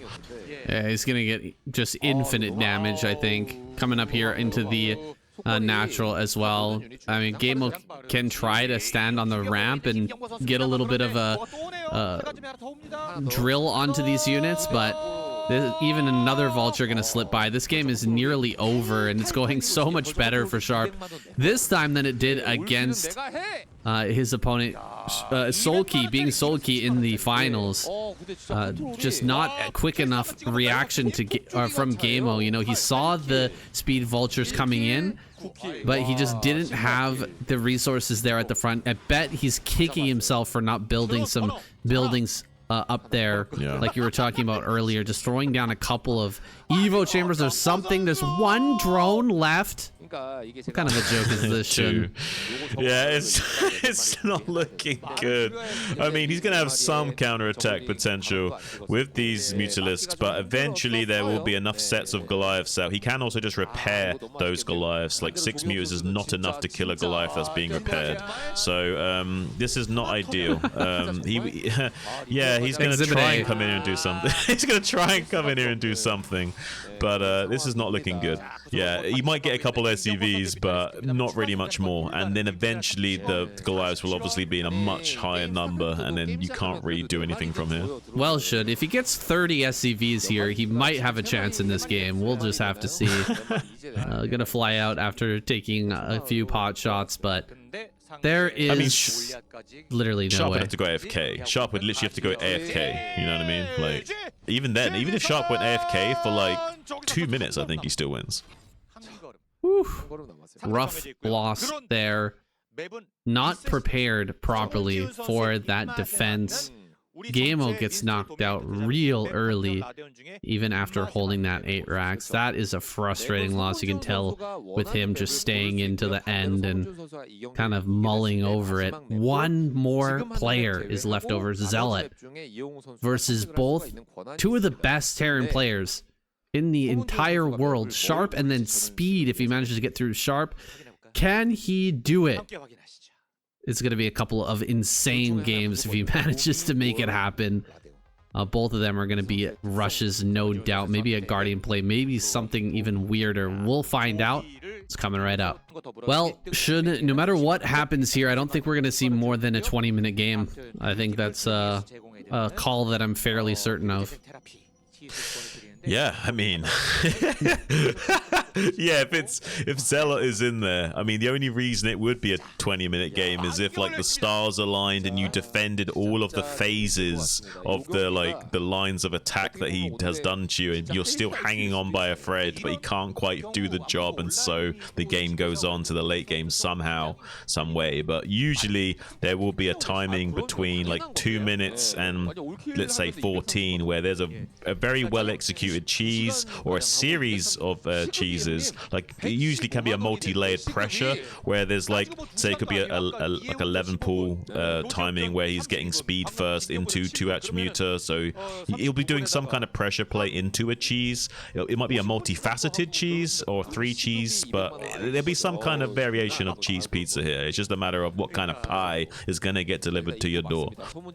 There was a time when Zealot seemed like he wanted to begin that transition that a lot of players go through where they're at one point extremely cheesy, just kind of melted cheese through and through, and then they try to become more proficient at macro play, and they slowly trade up the mozzarella for some more potent material, for some more sturdy gameplay. Yeah. But I don't know if Zealot is thinking about that in any respect. He's already gone for the early pool and a early gas, so he's going to be doing something pretty aggressive just from the early build we're seeing thus far. Yeah, I didn't see the exact timing of that pull. I wonder if it's the 11, was that 11 pull into expansion, or was that a 9 pull? I'm not 100% sure. We were talking about cheese during that. We've got... That was 11 pull, right? Maybe 11 pull? The gas online. I know that you can go 12 pool, 12 gas. I don't think that's what he did to get into Mutalisk all-in, but this is something a little bit faster on the layer. And the Lings are out here right as the SCV arrives, so he's going to be able to deny this scouting, prevent the SCV from getting in the main, but it's not really that much of a big deal if he gets in there or not right now. He really wants to have the SCV in the main, though, as that layer finishes to see what actually is going to be made. Yeah, Zealot's just so adept with his initial 4 Lings, though, denying that SCV scout. Might even catch it in a second here. Checks the front with one of his Zerglings. He could even make this. He could make this into a lurker build, but it would be unoptimized. It's better to go into a muter build from this style of play. Usually, if you want to go lurkers, you'd go hatchery first to optimize your mineral income, because you kind of need to stretch it out a bit more like that. But he could still go for the lurker play, but I don't think so. I think it's going to be a straight up muter build, just really fast, sharp muter timing to try and throw off the Terran player here and catch him before he's got all his turrets in place and can secure his production facilities.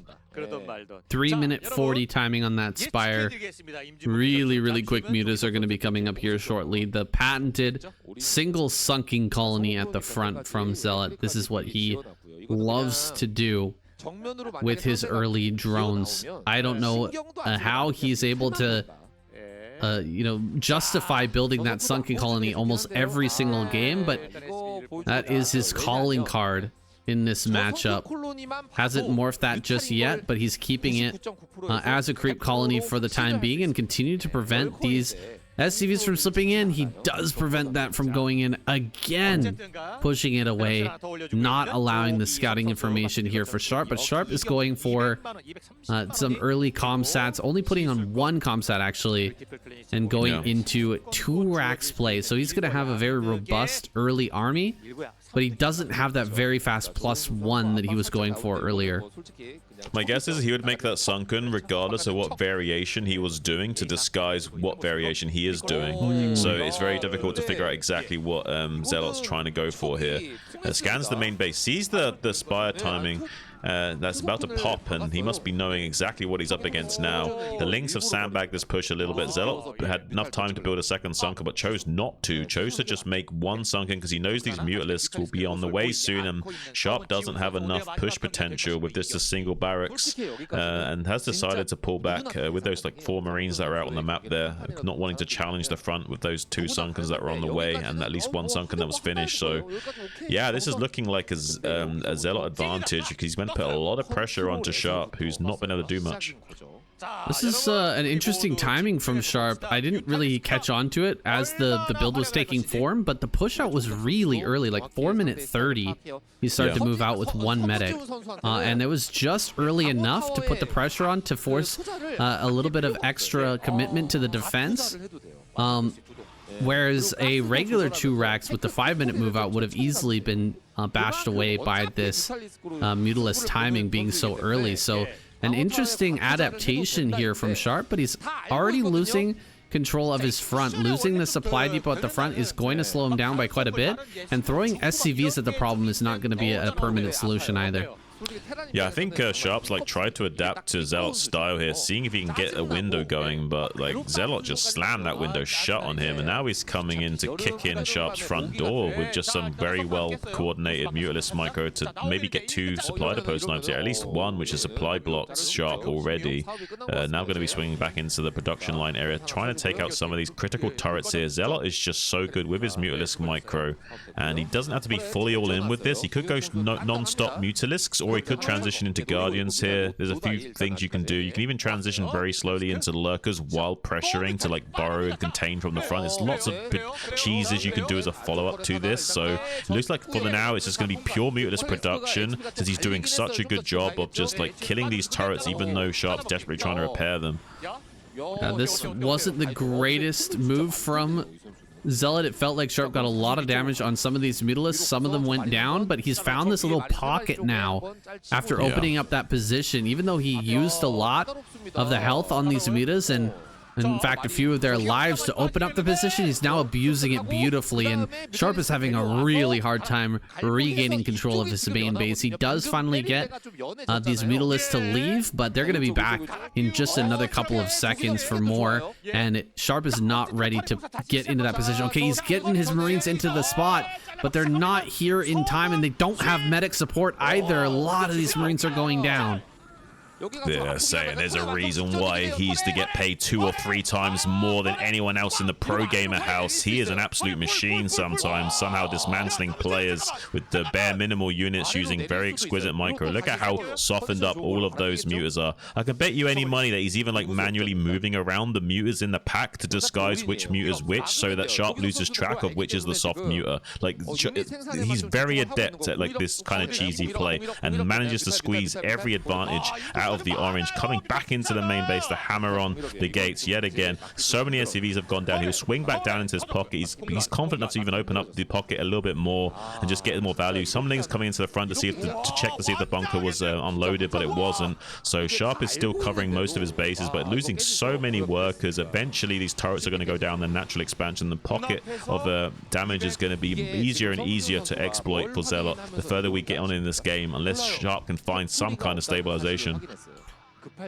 Now it looks like Zealot is really dominating right now, and in fact he is doing a great job. 59 supply to 44, but things can change very quickly with all these mutas being so badly damaged. If they get caught and this army just explodes, there's going to be no pressure left for Zealot. He's not really going to have much on the map to actually do anything with. He hasn't been transitioning. He doesn't have a third base. Sharp is desperately trying to hold on. If he could just catch these mutas and finish them off, he could potentially take some momentum back in this game, but he's just struggling so hard. Look at that. A ton of mutas just died there all at the same time, but I think there's too much reinforcements here. Zealot's done too good of a job with that secondary group of mutas to the point where Sharp is just way too far behind. He's not going to be able to stabilize.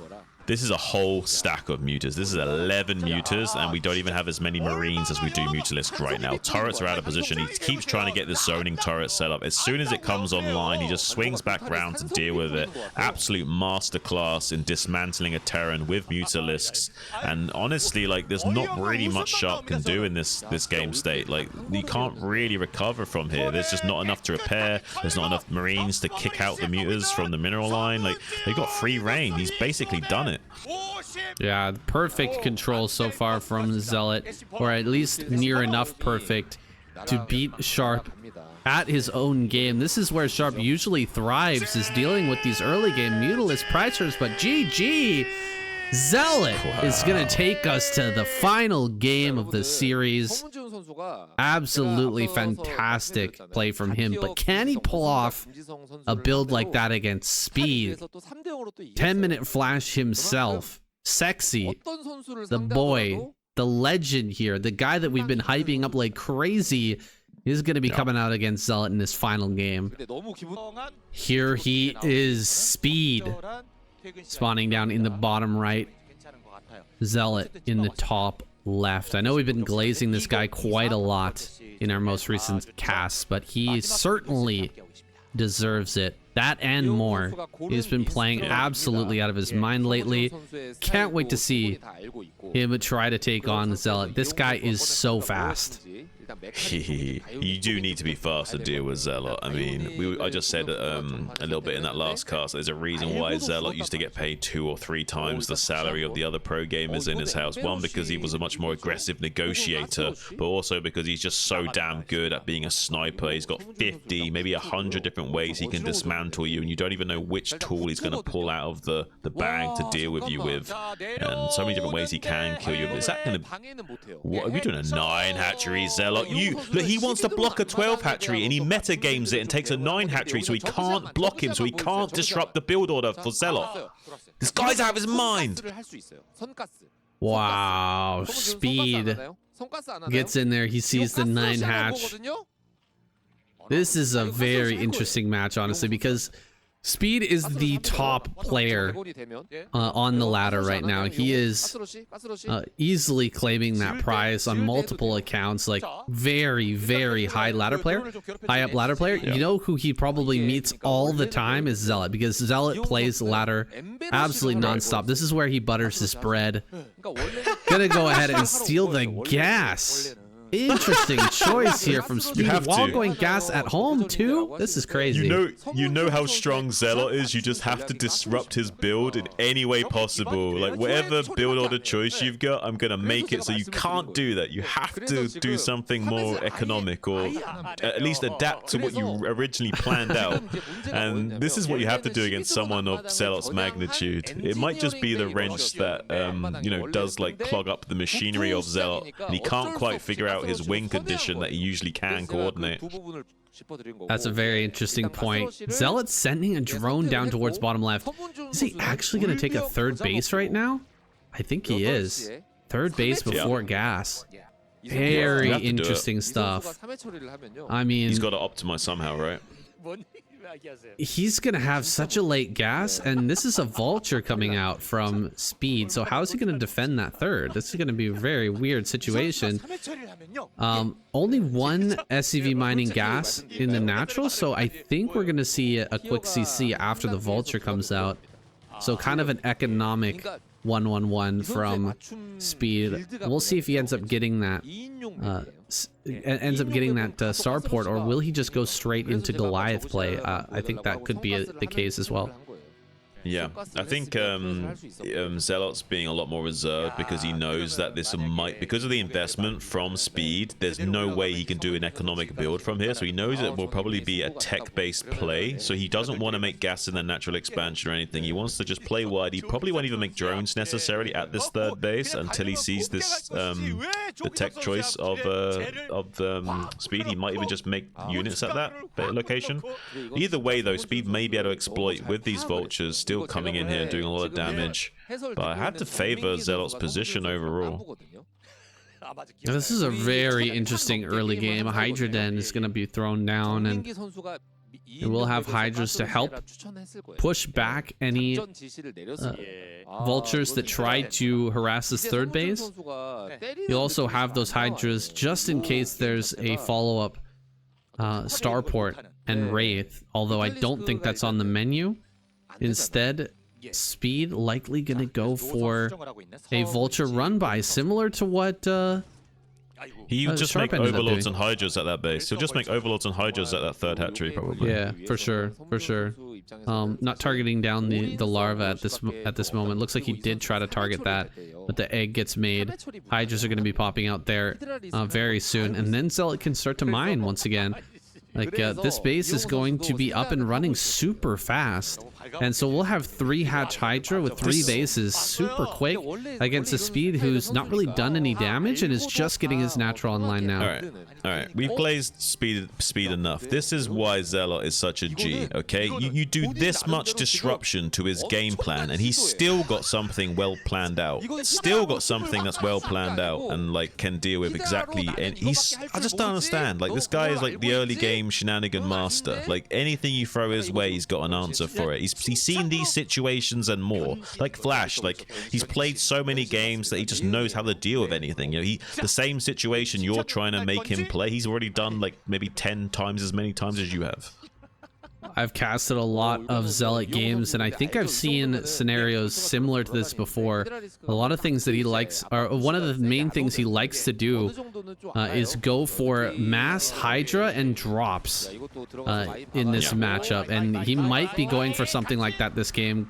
Pretty good connection there with the mine just getting blown up on a Hydra and killing off all of the vultures.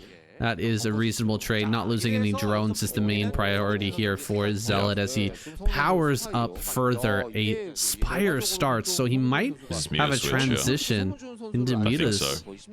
Yeah, he's gonna put on pressure. Yeah, he's gonna put on pressure with the Hydras and make it seem like that's what the dealio is, but honestly not. Honestly, like, we're gonna see maybe a powerful Muta switch out of him.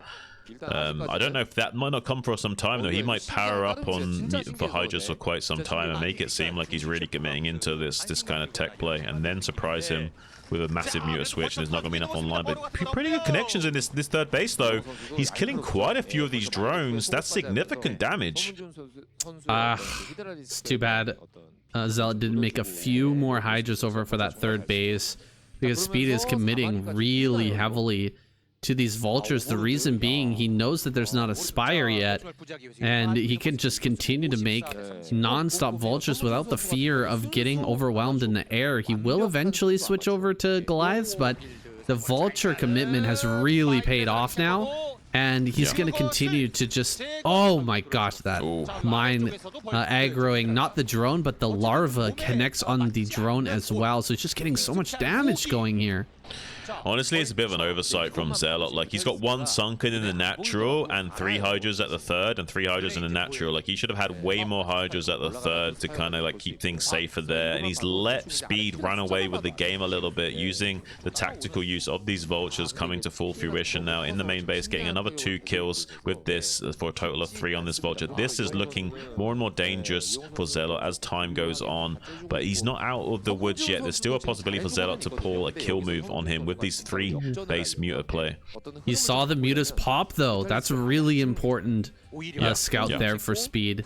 He's gonna be able to throw down, you know, 4 or 5 turrets in each base immediately with the Goliath starting to pop out to get prepared for this. If he hadn't seen that, if he'd only seen Hydras popping, and like as he was doing this pressure, he might not have added as many turrets, and there might be an opportunity, a larger opportunity for Zealot to get in there and deal that damage, but now it's gonna kind of be wasted here for Zealot. Maybe he can use this time where he's got his Mutas out on the map and he's got a bit of map control. Maybe he can use this time to kill off these vultures and then really ramp up his drone production, but he's lost so many drones already. Yeah. This is looking very rough. Double evolution chamber now. He did make a 4th macro hatchery, so he has been able to like saturate a decent amount of drones to fairly recover. It's just not ideal. Another 2 drones went down just now to another vulture raiding party. It's not looking ideal for Zealot, but there is still enough oxygen in the lungs for him to play the game. He won't be able to do the kind of damage to speed that he was originally looking for. Speed now should barely be able to defend against this threat of mutas without being overwhelmed, whereas originally Zealot would have been able to churn out so much more and put on so much more pressure that Speed might have just outright died, but now there's much more life in the game for Speed going forward. Here comes Zealot though, gets 1 building SEV, but sees the bad news that, yeah, Speed is kind of sewn up tightly now, and he's gonna have to wait. Queen's Nest on the way. Likely that'll just be, what, double Queen's Nest? I think this might be a mistake. Yeah, there we go. Yeah. He does cancel.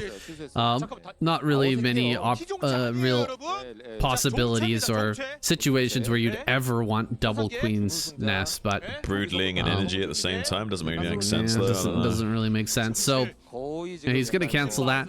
He will be going for queens though, I think. That's probably gonna be the case. 1+1 is done now for Speed as he pushes across the map. He's probably gonna be finishing up that +2 soon. The evolution chambers just kind of finished moments ago, so the +1+1 is on the way, but it's probably not gonna be ready for this next fight. Yeah. I mean, it looks like he's.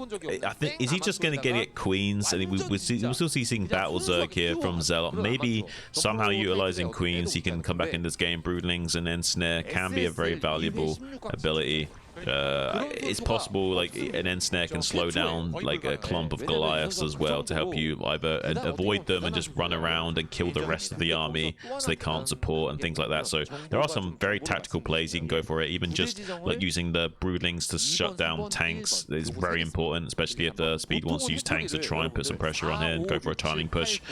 These queens might even be necessary in just being able to not die here for Zealot if enough tanks were made and he did come out quickly enough.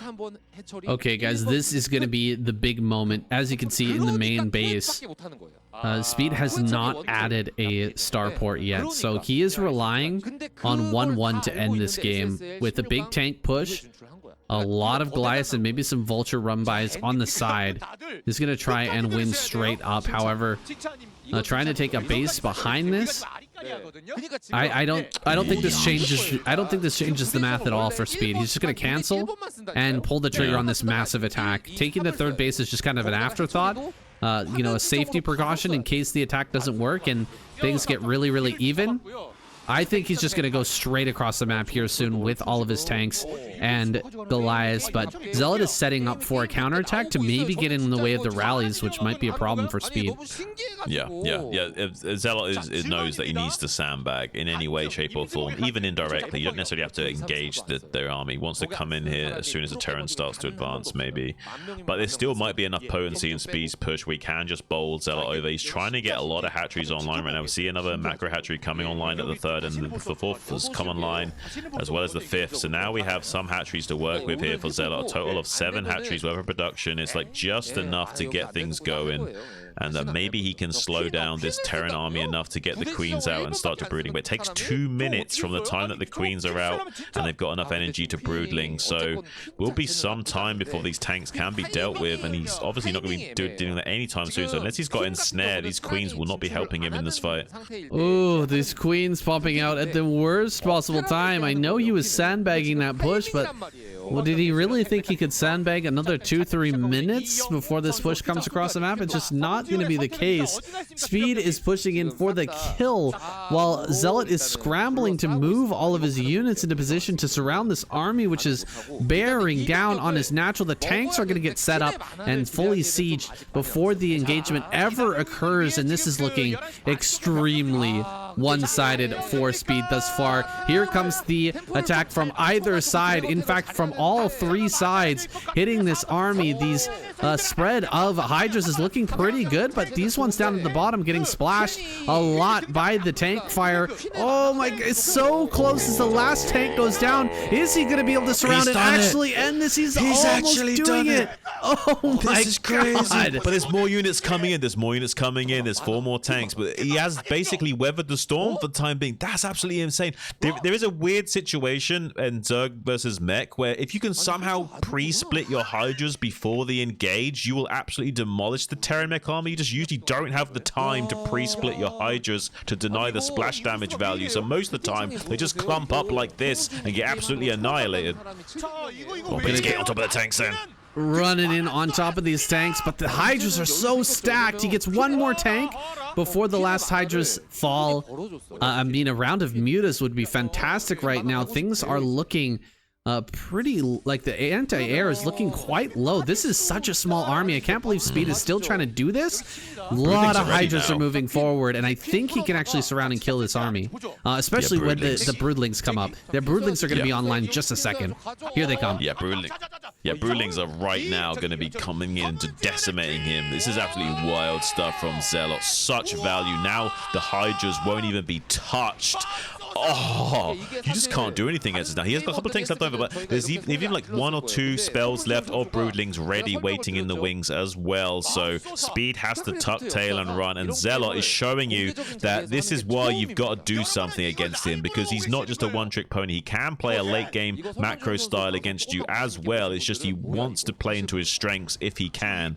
So this is why he's such a dangerous player, because even in a macro situation, he's still going to be able to dismantle you. Coming in out with a tactical 2 Broodling sweep on these final 2 tanks, and now he's going to be putting on so much pressure to this 3rd mining base of Speed, and it's looking dicier and dicier for the Terran as we age on here.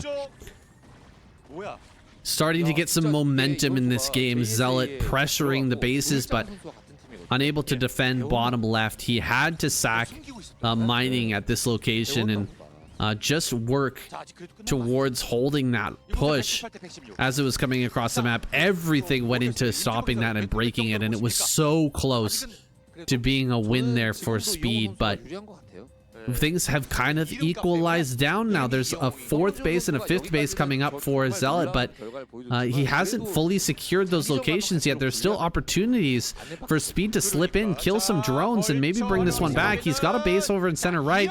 These vultures are getting in here, killing quite a few workers. He's targeting these down really, really nicely, getting so many kills here that Zealot, I mean, he's ahead in supply, but he's being really deeply harassed and slowed down, and maybe this will buy enough time for Speed to get his upgrades online, because those have been delayed a lot as well, right? He's got to have a starport in his main base by now, because yeah, we haven't seen the main base for quite some time. Yeah, surely he's got that at least finishing up just now if he didn't earlier. I mean, you need to get into these late game upgrades, especially against a Zerg. You can't just sit on 1-1 the entire game, although we don't see one on that run flyby of the... Maybe he was really hoping that in this game. Is it in the natural expansion? Where is the starport? He needs to figure it out sometime soon, or this game's going to run away from him. Eventually, Zealot will have up to 12 queens out on the map at a time, and will be churning out these broodlings. I mean, it's going to be really rough for Speed. I mean, he's been slowed down himself with this 12th base being knocked out. There's great damage done with the worker killing, especially that Zealot wasn't mining in his bottom left base for so long, but now Zealot is churning out saturation on all 5 bases, and this game is going to get really crazy really quickly if Speed basically can't do anything else to him. Speed is just hanging back, getting set up in a good position for the engagement. There's always the possibility that Zealot runs in and tries to break a spot that he just can't quite break, and then Speed can come in for a counter attack with a lot of vultures, you know, snipe down a bunch of drones and really win the game back into his favor. Also, there's always that possibility that he gets out a EMP and lands it on these queens and then completely annihilates the opportunity for Zealot to take a a favorable trade with those broodlings. So we'll see how this next engagement goes. It's so important that he lands the broodlings. He gets a couple of them off, but good targeting here from Speed. He's gunning down quite a few of these queens. Okay, a lot of the broodlings end up going down, but there's still quite a few tanks remaining, and the Hydras are actually kind of running around getting smashed in most cases. So Zealot not taking the best trade there, but he's continuing to grow in the meantime and keeping Speed's tank count low enough to where he can't quite push. He's playing Starcraft 101 right now, which is pressure while growing, and just sniping off enough tanks might be the ticket to going forward here. But Speed wants to press the issue now that there's a little window where he dried up some of the Hydras. He's killing the queens off critically. Zealot's not reacting to this. He's just letting his queens die. He's distracted, controlling the counterattack at the third base for Speed, trying to get on top of the tanks and SCVs there, maybe getting a kill on the command center. He should be able to float that way to safety in time. If he can at least take the command center down to half HP, the queen can infest it. So if he target fires the CC down, he might just get that. Oh, please, Zealot. Please, buddy, make it happen. Come on. One time for the boys. Oh, I don't think he's going to get it. Or is he? He's following it with the queen, I can tell. He didn't do enough damage, I think. Hydra's coming up and actually getting rid of this tank. The 2-2 upgrades, by the way, to the 1-1. I don't think Speed ever got that starport, by the way. Nope, he's not got the starport. Oh, there it is. is. He didn't get the CC. Oh, there it is. Okay, it wasn't the natural expansion. It was all hiding in the natural expansion. I was wondering if that little clump of buildings was it, and it actually was floating there as well. So does have that going, but a little bit late. But finally, better late than never. So it can get a deny on this base here, but this is still 5 bases worth of economy besides the main drying up now for Zealot. So this is still not ideal for Speed, losing this base up here. He's on 1 base economy. The longer this game goes on, the worse it gets for Speed. So he needs to make a move quickly. And like the movie Speed, where he's got to stay above a certain threshold, or the bomb will go off, saying, and Zealot will just take him out. Speed, where is +2? There it is. Okay, just finished right now. +2 is done. And he can move forward and actually hold this. He will be able to hold this base. There, he got it. He got the CC. The CC is infested. Hell yeah, we're gonna get it on screen here soon. It's over there in the center right. Here it comes. Please show it. Please show it, Shine, if that's you. Whoever it is that's viewing the camera right now. It's not Shine Roll, that's nice to say. But look at this. Like, he's coming through on this threshold at the south and actually breaking through and killing most of the Terran mech army. This is wild stuff. There is a large army moving over there. It is. Look at that beautiful infested command center. He doesn't want to let infested Terran come out here. He wants to get on top of this and deal with this. He doesn't want to be embarrassed. But this infested Terran could kill a Goliath here. Come on, pop out, pop out. Do something, anything. Where is it? Come on, baby. That's got to be coming out here soon. I think it's just barely not gonna spawn. There it is. Dies immediately. That's the fate of most infested Terrans. Honestly, like that's. You just want to see him help win the game in some way, and you're happy, right? Yeah, I mean, optimally, we'd like to see him drop that in the SCV line and kill every SCV, but I mean, that's almost never happened in a game of StarCraft before, so we'll get our hopes up too high.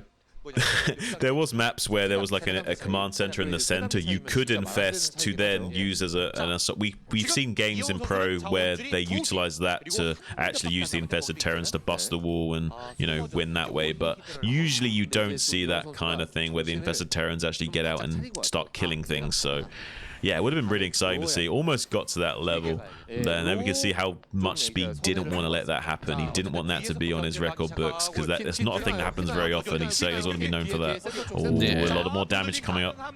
True, you don't want to be known for that, but he might be known for a big comeback against Zealot. Zealot only had the 2 queens remaining, and he refused to rebuild more of those. Are we going to have some reinforcements come down here? Because he might just barely be able to hold just a small number of Hydras making their way into here is not going to break the space. That's crazy. Meanwhile, pushing up towards the top center, Speed is almost making it happen here, despite having the super late upgrades coming in, despite losing so many armies in this game. And Zealot pushing in and putting so much pressure on him, he's actually starting to push back and get these army units over into position. Oh my goodness, this is completely undefended. And if, oh wait, there's two tanks down here. Maybe he can jump on top of those though and take over the space one more time. Wow, I mean, so many tanks are going down. It almost looks like Speed had done it, but yeah, like Zealot had hidden a pack of Hydras up in the top right for another counterattack, so it seems like this will be a little bit too much heat to handle comfortably. Just try and float that way to the north and to the south. There are some tanks coming from the west. Maybe they can save this command center. This might be a nice critical move here. It looks like Zealot is like really committed to trying to kill that. Won't be able to do so as well, so it's not too bad for Speed. He did take a lot of damage here, but it's not like it's weatherable. Like, he can still stabilize here. It's just not ideal. He's a lot weaker in this game going forward, but Zealot inversely doesn't have a lot of queens, like you say. He needs a lot more queens banked up to guarantee his spot going forward. How many upgrades do we have here? I think that a +2 must have finished up during all of that engagement. Or +3, excuse me. I think +3 might be done by now. No, +2. Okay, went for the armor instead. Yeah. I'm not sure how that's going to pan out for him, but more bases being taken by Zealot. He really needs to get this extra base online. Vultures are going to get in there though and actually kill a bunch of the workers down there. We're not getting it on screen right now, but he's actually harassing that while moving up over to the center right. He's actually in a very good position. If these queens don't do amazing work here, I don't think he can break center right either. I'm speechless that Zealot didn't get down there and defend those drones transferring to 6 o'clock, and he had all of everything else just like chilling. He comes in there for a massive attack on this third base location though. Pretty good brooding connections. You do need to make sure these queens connect before they die, or the brooding won't go off either way. Honestly though, there's not enough Hydras left over in reserve to really keep the assault going. He's just thinning out the tank count for Speed, but that's also a pretty good way of skirmishing with the Terran. Just keep reducing the tank count over and over again while you take more and more bases. If he can keep Speed isolated on these last 2 bases that he's on right now, he will eventually win. He's starting to become mined out on this space towards the center here. Yeah, this base is going to be running out real soon, so Zealot is hoping for a situation where he can force the mine out. He can just kind of let Speed dry up on these 4 bases, and taking another base out towards the Zerg will be too cumbersome for him to manage. Those queens are going to continue to get value, by the way. They managed to escape and run back home, so they're going to be waiting for another 150 energy to come back out and trade once more, and I doubt that we're going to see Speed able to push before that happens. Yeah, I mean, he can still take this top right pocket, Speed can, to delay the inevitable in this game, but that's a much longer distance to defend, and a lane that can still be counterattacked easily. Comes in with some vultures to clean up some of the drones that are left straggling here. Does get quite a few kills, but will be eventually forced out. Anything is nice at this stage in the game, honestly, but Speed needs to be careful. He is running out of resources, so these vultures, even though it looks like a good move, like that, each vulture was 75 minerals. He can't easily afford again at the moment. He's now going to be mining on 1 base in just a moment here. For sure. Those vultures, though, have been keeping him in this game from the very start, really.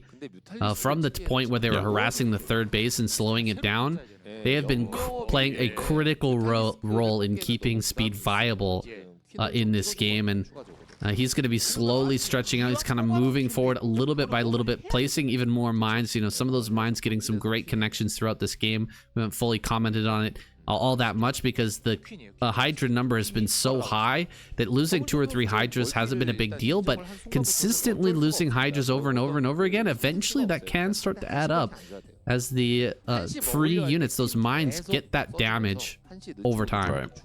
We have 18 queens in reserve, currently banking energy, saying every 2 minutes is 1 broodling worth. So every 2 minutes we have 18 tanks we can kill, potentially. This is getting out of control. A good EMP though can spell disaster for those queens.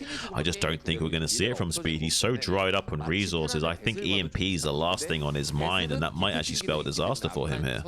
Yeah, floating the science facility is a sure sign that he's not going to be able to get that upgrade. Of course, the starport also went down earlier, we saw, so it's going to be very hard for him to get into that upgrade. He's tucking the tanks down in the bottom right-hand corner here, which is a great move because it'll be harder for these queens to actually get in range of those tanks without the Goliaths gunning them down. It just all depends on how many of the, like, how many queens can be gunned down here, how many can be targeted before the broodlings go off. It's such a dicey maneuver to try and get in there, and it's also a dicey maneuver for Speed to push right now.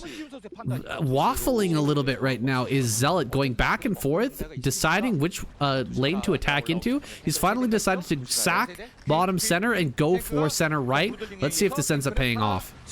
Yeah, I mean, I think he really wants to force the ability to keep just taking out this mining base, because this is the lifeline of Speed right now. If he can just force this out and then take away the opportunity from securing this other base in the top right, that's all Zealot needs to do to win the game. Then you know, there's no real hope of Speed like expanding towards Zealot and winning the game that way. At least it'd be much more cumbersome to do so.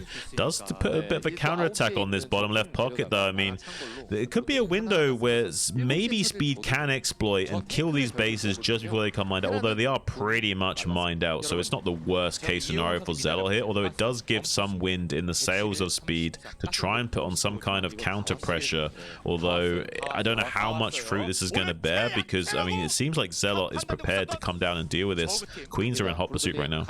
Speed, he's not mining, guys. He is not mining at all. The queens are coming in to land these broodlings. So many broodlings are coming down, and he is actually losing this battle. Everything is dead. This was perfection for Zealot. A bit of an overextension for Speed as he decided to push that bottom left-hand corner that had, like you said, had hardly any resources left. Throwing away that army might lead to his defeat here in this game. I think so. I don't think that he's gonna be able to recover from here. I mean, he can secure this 6 circle lock like we were just saying just a moment ago, but it is expanding towards Zealot and you're in an exposed position. It's very difficult to defend this base and your own rally point at the same time. He can't do both. He can't secure his own production line and his new expansion efforts anymore. Suddenly Zealot's going to start picking him apart like vultures on a carcass right now. More bases are coming up and he's continuing to grow. Great mine connection there. Oh my god. What was that? 6 hydras just died? He's going to lose that 75. Command center. Let's go, baby. Make a infested Terran, or I am never going to cheer for you again, Zealot. That is a promise. Let's go, buddy. He might want to close out the game, so he might not even be thinking of making a command center. But he's looking at it. He looked at it for a second. He actually looked at the command center for a few seconds. He's looking at it again. He's moving the queen. He's not moving the command center, so I think he's thinking against it. He was considering it, and now he's thinking against it. I mean, it's a little bit hard to utilize if you don't have drop. If you have drop, maybe there's a chance where you can drop a infested Terran in the middle of a battle and destroy a big clump of tanks or something like that, but it's a hard thing to do when you just have to run forward. Those things are such great targets. Like everything in the Terran army is going to target that as soon as it sees it. They're also really dumb. They're like ground scourge, so you have to manually control them to actually get them to detonate correctly. Oh my god. So look at this. That's actually a really good job from Speed to screen away the queens so well from the tanks. They actually can't find their connections. And like we were saying earlier, if you lose the queen before the broodling connects, it doesn't count. So you have to keep the queen alive as well as connecting with the broodling. Not always ideal for the Zerg player. Speed can exploit that a little bit and try and stay alive in this game for a bit longer here. Oh my gosh, this is getting ridiculous. Speed is actually coming back. That last attack with the queens, he messed it up really badly. He lost like 4 queens and didn't deal any damage at all. But meanwhile, these vultures have been running around and killing even more drones and throwing down mines everywhere and just being a complete nuisance. This is insanity. I can't believe he's actually maybe going to be able to bring this one back. It's still a long shot here, but throwing down some parasites on top of these Goliaths. He's gonna have the perfect split on his queens with this next engagement, just cloning them onto all the tanks as he comes in. Yeah, but the tanks are deeply pocketed, then it'll be difficult to get those connections if the Goliaths can screen for them. So there's a little bit of hope in this game, and Speed now coming out onto the map with a Vulture raiding party, seeing if he can deal with maybe some of these lightly defended expansions, although Zealot did anticipate this, has got quite a substantial force of Hydras at some of these bases, so they will have to tuck tail and run and see if they can get something done elsewhere, maybe coming in and killing off some of the units that are being built out of these hatcheries, but won't get too much done for their efforts. I feel like Speed is doing what Zealot maybe should have done a while ago, which is just go in to the main base and start killing off the production. Zealot is sitting back in the front and just not going in. Finally, we see some Broodlings coming out onto those Goliaths from Zealot, because the Broodlings will also force the tanks to splash their own units after killing the first Goliath. So killing quite a few of those Goliaths off in that method, but kills a lot of drone kills at this base over here and towards the center with those Vultures. So still finding a lot of damage to keep himself in this game. Speed is not out of the woods. He's still deep in the forest here, and he's having like a Blair Witch Project kind of thing going on right now. I'm not sure if he's going to make it out alive, but it's very interesting to watch. Yeah, very interesting indeed. Why is he, enlighten me, why is he not going into the main base right now and trying to shut down the production of Speed? There's no way he can bring this army back without getting caught by Queens, and I don't think there's a whole lot in the main base to actually defend, is there? Queens should be able to clear all of that out anyway, if he wanted to try and dive into that main base. This army is so far away from everything. Even if, you know, Speed unsieges everything and goes for a counterattack, like, what's he gonna do? Like, he's gonna have such a hard, long travel distance to actually get anywhere worthwhile attacking from Zealot. Yeah, he just needs to even just start broodlinging more of these Goliaths. He's being a little bit too, like, skittish about broodlinging the Goliaths when he shouldn't be. He should just be, like, broodlinging anything in sight that's gas. So Goliaths and tanks just broodling, and that's the method he should be going for here. But he's being a little bit more cautious and reserving most of his energy. Even if he's got so much energy to work with, he might as well be brooding a few Goliaths, you know? Here we go, surrounding this bottom center. He's brought the Hydras from both sides. The Queens here are going to be laying down their broodlings. Oh, it's perfect. He's absolutely set this up to perfection. Yeah. Oh my goodness, Zealot handling this this one final remaining base down at the bottom center. He does. Oh, did he actually try to? No, he did try, but he killed it anyway. He killed it. He killed it anyway. He killed it too fast. That's too bad. But I mean, Speed is done. He lost the queen. GG's out. Incredible final game here, though. Yeah, it's really wild stuff. I actually think he lost the queen because he killed the command center as the queen went inside. I don't think you usually see that interaction. That's really weird, but what a perfect execution at the end there. Nice climax, beautiful triangulation to just pincer maneuver the entire last fortification of the Terran.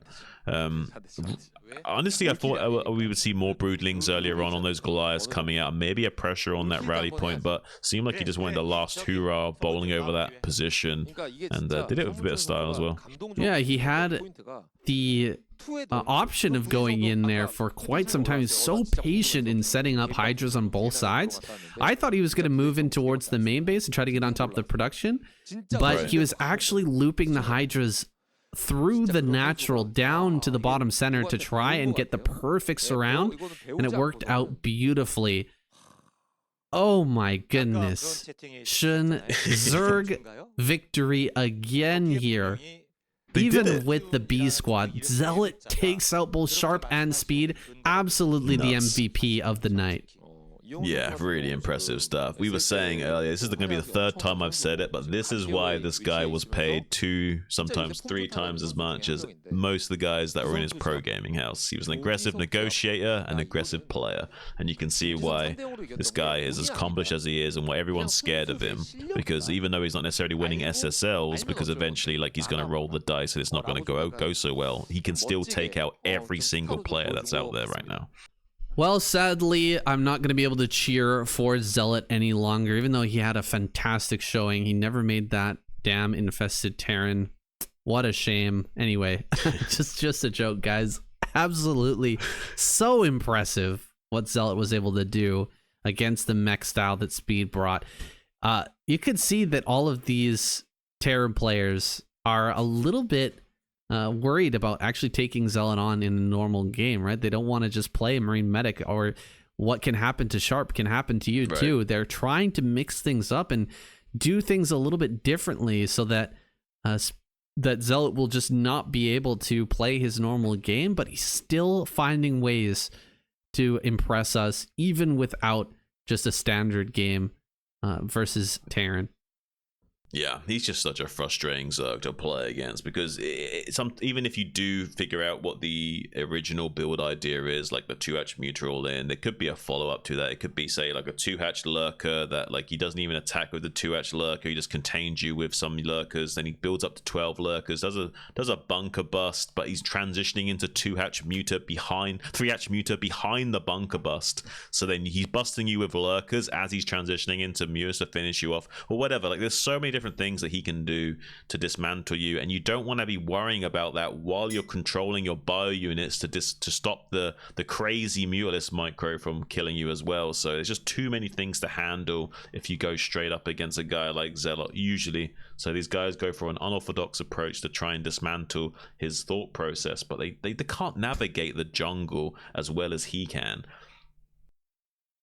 Yeah, even going for a mech play to try and throw off Zealot and not allow him to try any of these myriad strategies that he has, force him into a difficult situation against mech play. It's very clear that he's had a lot of practice against this style, and he's really refined his late game Hydra Queen play as well. Like, there was some situations where the Queen play it kind of wasn't working out, but did you see that surround in the natural as he was getting busted by Speed? That is some just fantastic control with Hydras versus tanks. It's so hard to take a reasonable fight against that, but he just did just a perfect surround, absolutely stellar execution of that defense. Just, I mean, he deserves a gold star for sure. He deserves a all kill prize for that performance, although he's not going to take it home this time. Yeah, honestly, seriously impressive stuff from the Zerg squad in general. Like, it wasn't a lineup we thought would necessarily work all the way. I had a little bit of hope in my heart, and I'm glad to see that was not misplaced, because what an exciting series of games we saw from the B teamers here.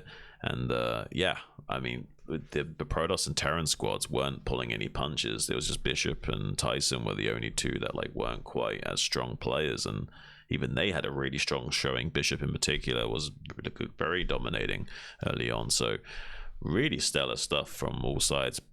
Protoss, though, on the board, currently flatlining in their points, so a little bit unfortunate there. But look at this double helix neck and neck race between Zerg and Terran, just dancing like Wall-E in the stratosphere there. Maybe Terran having to use a fire extinguisher to navigate.